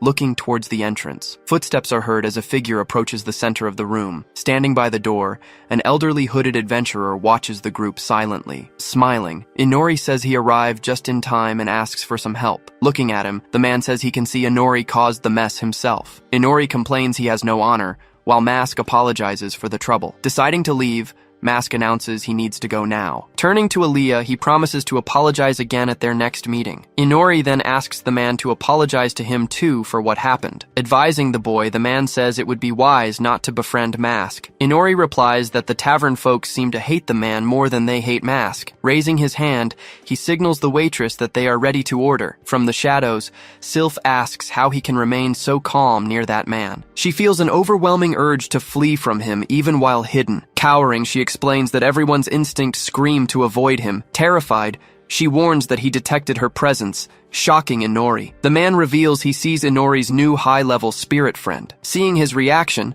the adventurer says there's no need to be so defensive. In a serious tone, he states that he feels the time has finally come. He reveals he knows about Inori's power to see others' abilities. Aaliyah, not understanding the conversation, just watches the tension between the two men. Using his ability, Inori focuses his eye to discover the truth about the man. His identity is revealed. Inyoa, the powerful heretic demon lord. Reading the information, he realizes that this man is a demon lord. A cold sweat begins to run down his face in shock. Completely paralyzed, he can barely process what he just discovered. Aaliyah noticed his reaction and froze, completely confused about what was happening. Ignoa then suggested they talk somewhere private, away from prying eyes. His eye gleaming, he called the boy by his full name, Inori Takafuji. Aaliyah was shocked. She couldn't understand how this stranger knew his name. Standing up from the table, Inori agreed to the proposal and told him to lead the way. Aaliyah immediately offered to come along, begging him to let her accompany them. Refusing her help, he stated he was going alone and ordered her not to follow. He reinforced that it was an order, making her back down instantly. Ignoa suggested the forest. Inori said it didn't matter where, just that they should go. Worried, she could only watch helplessly as the two walked out of the tavern together. The scene shifts to the forest, where the two walked among the trees in silence. Stopping, Ignoa announced that this spot should be far enough. He repeated that Inori didn't need to be so defensive around him. Facing the demon lord, Inori stared back with a serious expression. Still tense, He remained silent, waiting for the man's next move. Understanding the situation, Ignoa remarked that it was natural for him to be defensive. Suddenly, a massive burst of energy exploded, surrounding the entire area around them. The force of the magic pulled Sylph screaming out of the shadows. Ignoa apologized, saying he didn't want any spirits spying on their conversation. Removing his hood, he announced that now it was just the two of them alone. Suddenly, pointed animal ears appeared in place of his human ones. Revealing his face, he asked for Inori's first impression of his appearance. Analyzing the ears, Inori wondered if he was a beastman. Looking closer, he noticed the man also had distinctly scaly horns. Furthermore, he observed his long ears and very thick hair. Shocked, Inori said he looked like a mixture of several different races. Ignoa agreed, revealing that he also had a tail and had already lost count of the races involved. Describing himself as a chimera homunculus, he noted the confusion on the boy's face. Showing his tail, he explained that he used to look like any ordinary demon. He transformed into this after his second reincarnation, revealing his true power. Surprised, Inori revealed that he was also a reincarnate, and this was his third life. Ignoa explained that he was born as a demon of that world, the antepenultimate demon lord. In a flashback, he recalled his life as the demon lord with a smile. He recounted that he could do whatever he wanted, killing everyone until he became sovereign. In that life, he said he had everything, with a routine filled with excitement. After killing demons, he moved on to other races without hesitation. Even surrounded by coins, he still felt victorious. He remembered killing the dwarves and looting all their treasures. Soon after, he burned the elf forests and attacked the other races. He thought he would smile and be happy forever with all that freedom. But then he realized that wasn't exactly what he was looking for. Standing amidst the destruction, he revealed that he was actually looking for happiness. Closing his hand into a fist, he said he sought it until the day he died. Shocked, Inori asked if he really died back then. Ignoa confirmed that he did, of natural causes, because no one could kill him. He then recounted that it was in that moment that he found her. With a smile, she welcomed him to a completely different place. He then recognized her as the goddess, in a totally unknown dimension. Listening to the story, Inori wondered if the goddess was who he imagined her to be. Then Ignoa explained that she presented herself as the supreme deity of that world. With clasped hands, the goddess rebuked him for his past actions. She warned him that he had gone too far with his cruelty. Soon after, she took his memories, his magic power, and all his strength. Along with his talent, she ended up taking everything else he had. After the punishment, he said he was reborn as a baby in the abandoned world. Surprised, Inori asked about the world, and Ignoa explained the name. He revealed that it is a world completely abandoned by the gods. Talking about his life there, he said he was raised in a common, simple family. Without many merits, he worked hard to survive, learning to humble himself. Later, he got a job and married a very gentle woman. He said their son was beautiful, and his life was perfectly ordinary. With his family, he lived a simple and happy life in that world. Finishing the story, he closed his eyes for a moment, remembering the past. Looking up at the sky, Ignoa said that it had been a happy life. While listening, Inori heard that he had coveted power and wealth as the demon lord. He realized then that he had known nothing about true happiness until that point. That is why he revealed that, this time, he wants to make others happy. Inori asked who others meant, and Ignoa replied that it wasn't everyone. Raising his fist, he declared that he wanted to achieve what his body was capable of. Asking if he was going to kill, Inori heard Ignoa deny it immediately. Reminding him that he is a homunculus, Ignoa explained the composition of his body. He revealed he was made from the flesh of 6 different races. Because of this, he inherited traits from the races that are constantly fighting across the continent. Processing the information, Inori just continued listening in silence. Ignoa asked if he knew the world, and Inori admitted he didn't. Remembering the tavern, he mentioned how everyone inside avoided him. He then explained that the goddesses had sown discord among the races. Not fully understanding, Inori just listened about the conflicts of that world. He warned that Inori would soon learn about the constant struggles and discrimination. Inori then asked how he planned to save these people from suffering. Lighting a cigar, he revealed his plan. He is going to destroy the world with Inori's help. Hearing the proposal, Inori just kept staring at him without showing any reaction. Ignoa said he would have done it all alone, but then Inori just suddenly appeared. Questioning his intent, Inori asked if he was trying to recruit him by force. Denying the idea, he said he had no desire to force him into anything. Inori then asked what he had meant earlier by an advance reward. Ignoa explained that since Inori will bring destruction anyway, he is effectively a collaborator. For that purpose, He told Inori to just keep living and ruining other people's lives. After a moment, the two stared at each other in silence in the middle of the forest. Shrugging, Inori replied that he was going to do that anyway. With a smile, he commented that he wouldn't mind receiving more rewards. Taken by surprise, Inyoa was left speechless by the boy's audacity. Calling him greedy, he said it was fair payment for having made him nervous. Remembering the tavern, Inori gives Aaliyah a strict order: do not follow him. He emphasizes that this is a command, leaving her stunned. Though worried, she hears him say he doesn't care where they go. As they leave, she reaches out, unable to act. Feeling helpless, she slowly lowers her arm, watching them fade into the distance. On the city outskirts, Aaliyah sits on the ground, waiting. Underneath a tree, she replays his order in her mind. She reflects that she's never seen him that agitated before. Curled up, she thinks that in the end, he just treated her like a tool. Unbeknownst to her, shadow creatures descend from the branches above, ready to strike. Suddenly, a voice asks what she's doing out here alone. Aaliyah looks over, surprised to see Fana. With one quick strike, Fana obliterates the creatures, leaving Aaliyah in shock. Maintaining a serious gaze, she drives off the remaining beasts, sending them fleeing. Aaliyah thanks her for the help, and Fanatica tells her to just call her Fana. Fana warns Aaliyah to be careful. The area isn't safe. Smiling, she notices something is bothering Aaliyah and asks if it's about Kiri. Aaliyah tries to explain, but can't seem to find the right words. She gives up, claiming it's nothing, while Fana keeps watching her. Sighing, Fana remarks that she and Kiri are exactly the same. Surprised, Aaliyah stares blankly, not understanding her meaning. Suddenly, Fana strikes a nearby tree, shattering it with the sheer force of the impact. Knocked to the ground, Aaliyah yells, asking what kind of madness this is. Ready for a fight, Fana says she wants to test her strength in a training session. She claims she's going to help Aaliyah clear her mind, but Aaliyah retorts that it's none of her business. Spinning her weapon rapidly, Fana prepares for the next strike. She attacks again swiftly, forcing Aaliyah to dodge at the very last second. Fana praises her reflexes,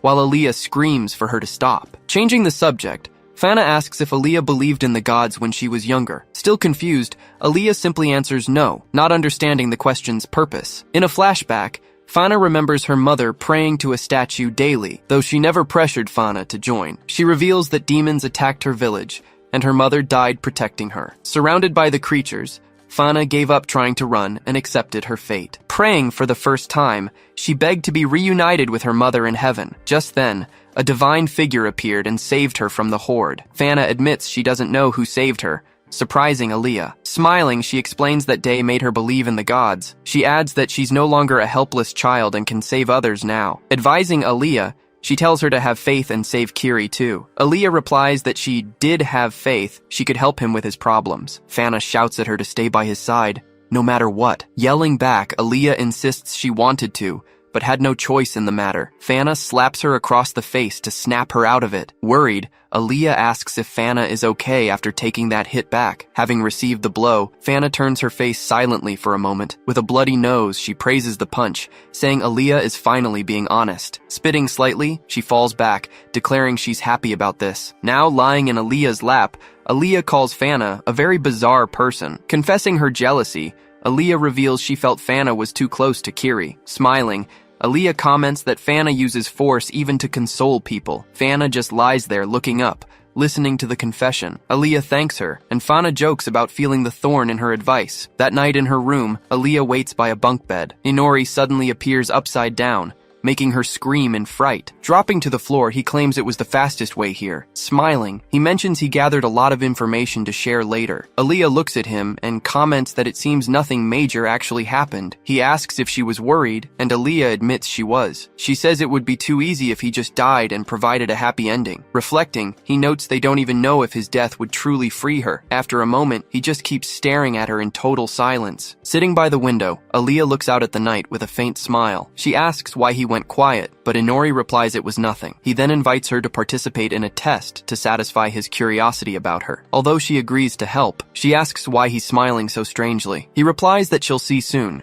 leaving Aaliyah very suspicious. The scene shifts. A large door slowly opens in a new location. Sir Raven apologizes for calling so late. Mask listens silently to what the captain has to say. Asking how he may serve, he's told it's nothing urgent. Sir Raven then reveals he wants to know if the traitor daughter has been located. Regretfully, Mask informs him that he needs more time. The Templar Knight symbol is prominently displayed on his attire. Raven orders him to act quickly, and recruit more female knights for the test. He adds that Mask's presence is vital to their cause. Hand on chest, Mask swears it will be done in God's name. Alone in a room later, standing by a table, Mask suddenly slams his fist down in frustration. Drumming his fingers, he seems restless with the entire situation. He grinds his teeth, dwelling on his conversation with the captain. Angrily, he whispers the name Chris, staring off to the side. Looking out the window, he vows to find that person no matter what. That night, a dark presence approaches the city's grand castle. A hooded figure emerges from the darkness,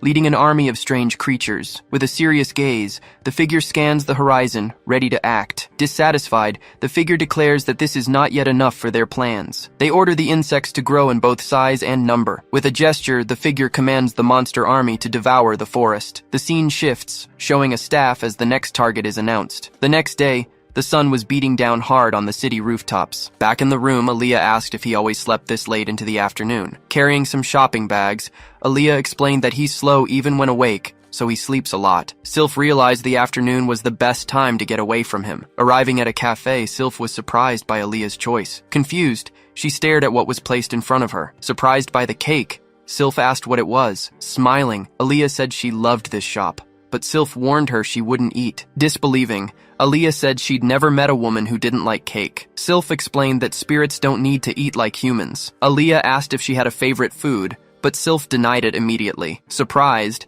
Aaliyah admitted she didn't know that detail. Seeing her reaction, Sylph said she just thought Aaliyah might want to taste it. Suddenly, she changed her mind and said she would try it, surprising Aaliyah. Clarifying, she said, spirits can eat if they want to. It just isn't obligatory. With her mouth full, Sylph tried to explain that spirits are like plants. After swallowing, she kept staring fixedly at the piece of cake. Blushing, she seemed amazed by the flavor she had just tasted. Enthusiastic, she said she had never eaten anything with such incredible flavor. Excited, Aaliyah offered another cake, saying the cheesecake was also good. Sylph described the taste as a delicious symphony of different flavors. Lying on the plate, she seemed to have eaten too much after trying everything. Aaliyah commented that they ate too much, and Sylph said humans know how to make good things. Putting a finger to her lips, she asked to keep this a secret from Inori. Still lying down, Sylph just listened as Aaliyah suggested they return again. She then commented that Aaliyah was different from him, kinder and gentler. Agreeing, Aaliyah asked why she stayed with him since he tormented her. With clenched fists,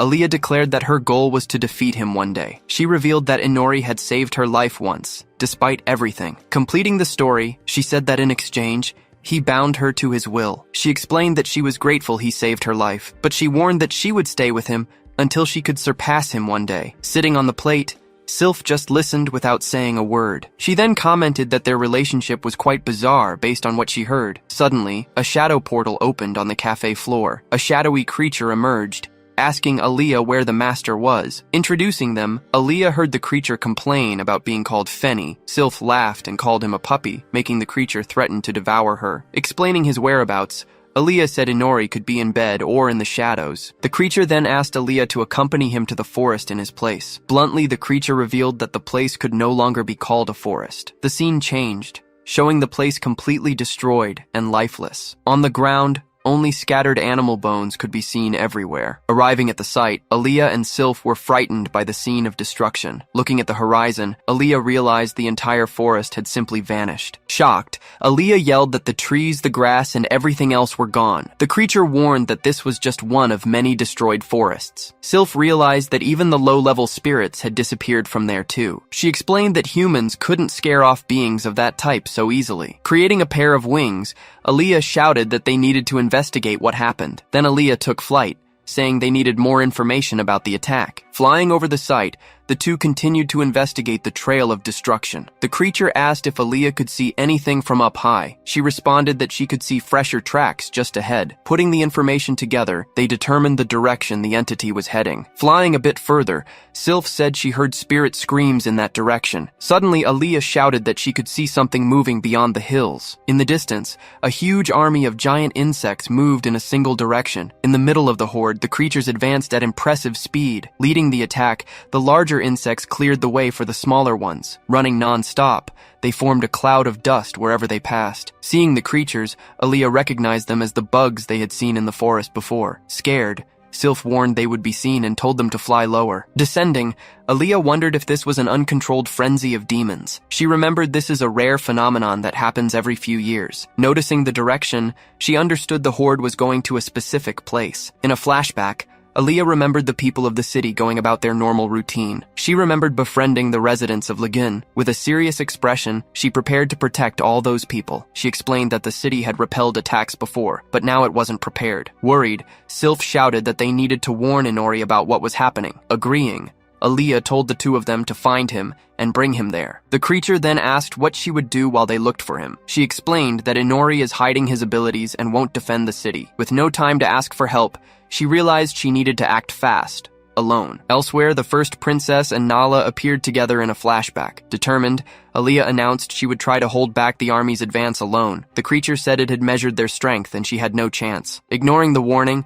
Aaliyah charged toward the horde at full speed. With determination, she shouted that she was no longer the helpless princess from before. Noticing her approach, one of the creatures stopped running and stared at her. Preparing to attack, the giant insect showed its sharp teeth. Terrified, Sylph screamed that the enemies had already spotted their presence. Opening its mouth, the creature lunged at Aaliyah, ready to devour her. She then yelled that she was tired of just sitting around and watching everything. Suddenly, a wave of energy crushed the bug, saving Aaliyah from the attack. Fenrir explained that her mana overflows, making a sneak attack impossible. On the ground, the creature destroyed the insect's remains with its claws. He then praised her bravery in protecting others, even though she was inexperienced. Revealing his full form, he warned that he couldn't maintain it for long. Even so, he decided to fight, having once had lands and kin to protect himself. Surprised, Aaliyah noticed Fenrir had grown, and he said it was his first time doing so. Ignoring the conversation, one of the insects approached to attack them without hesitation. With a single blow of her sword,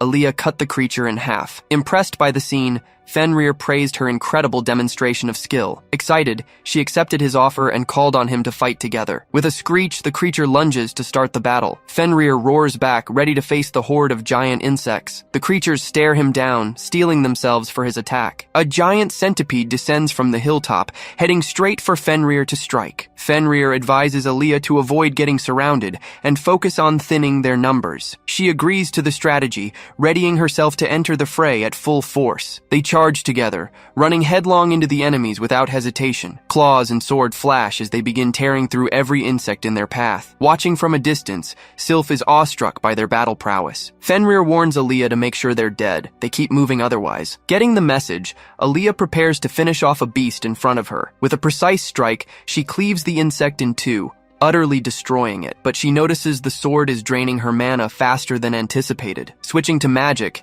she conjures spheres of air and fires them at the insects. The attack lands squarely, exploding the head of one beast. But Aaliyah is surprised to see another enemy repel her magic with ease. Fenrir explains their carapaces are magic resistant and tells her to stick to the sword. He mentions remembering the human who wielded that blade before her. Clenching his paw, he admits her memory fills him with dread. A flashback shows Ephiana using the sword with absolute mastery and control. Fenrir explains the difference lies in how the two women utilize the blade. Aaliyah realizes he means the Knight Commander, Ephiana Eche. Seeing an opening, a giant insect lunges to attack Aaliyah from behind. She realizes Fenrir stayed in his smaller form to conserve energy. Taking his cue, she channels mana at the precise moment of impact. At the same time, Fenrir leaps and crushes the giant centipede's head with a bite. Aaliyah fights on, exhausted and panting from the intense battle. She wonders how many more strikes her remaining mana will allow. She expected many enemies, but this horde seems endless. Suddenly,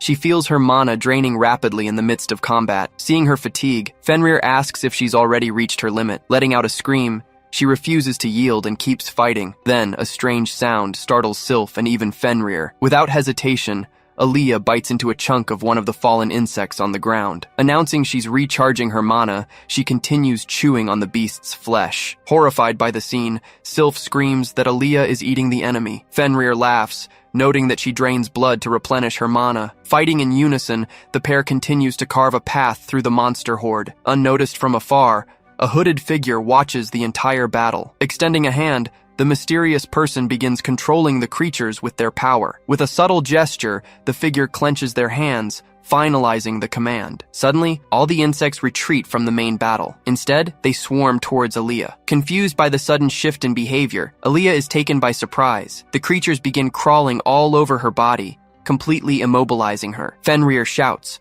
telling her to keep moving to escape the deadly trap. Desperate, Sylph yells for Aaliyah to use her wings and fly to safety. Suddenly, a creature lunges at her with ferocious intent. With a single blow, the monster slices her arm. Aaliyah looks desperate. Fenrir screams her name in panic, but she is struck hard by another enemy. Thrown aside, she collides violently with the flank of a giant beast. In despair, Sylph screams Aaliyah's name and casts a dark wind. The black magic envelops Aaliyah, protecting her and startling the insect. Ice spikes erupt from the ground, trapping the creature in place. Sylph's magic pierces the insect's head, saving Aaliyah just in time. Simultaneously, Fenrir charges in and crushes the enemy's skull with a massive bite. Following the combined attack, Aaliyah collapses to the ground, utterly exhausted and wounded. Fenrir warns that he can't hold them off any longer. They need to retreat. Surprised by her own actions, Sylph admits she cast the saving spell without thinking. Aaliyah lies on the ground, seemingly unable to rise after the brutal battle. Suddenly, a person appears looking down at her,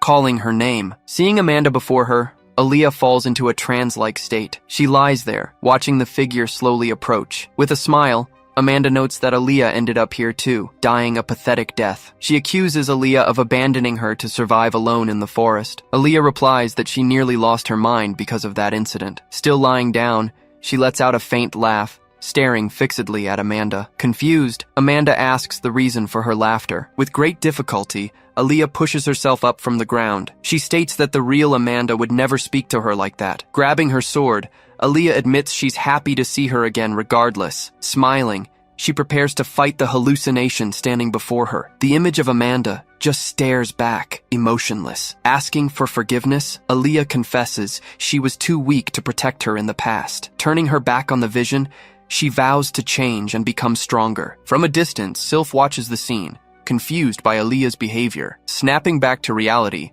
Aaliyah finds herself surrounded by monsters as Sylph calls out to her. Fenrir demands she climb onto his back, warning they must retreat immediately. Instead, she leaps forward, launching herself straight into the attack. She unleashes a powerful blow, striking an insect with dark energy. The attack hits the creature's head with devastating force. Cleaving through several enemies at once, she carves a path through the horde. Fenrir is stunned by the newfound strength she's demonstrating. She screams at him to go, insisting she can still fight alone. Suddenly, Inori appears, questioning the value of her conviction if she just dies here. A dark, powerful energy begins to envelop her hand. Clenching her fist, she is surprised by the new power coursing through her body. Explaining the situation, Inori states that blood is what sustains vampires. Perched atop a monster, he commands her to treat the blood with respect.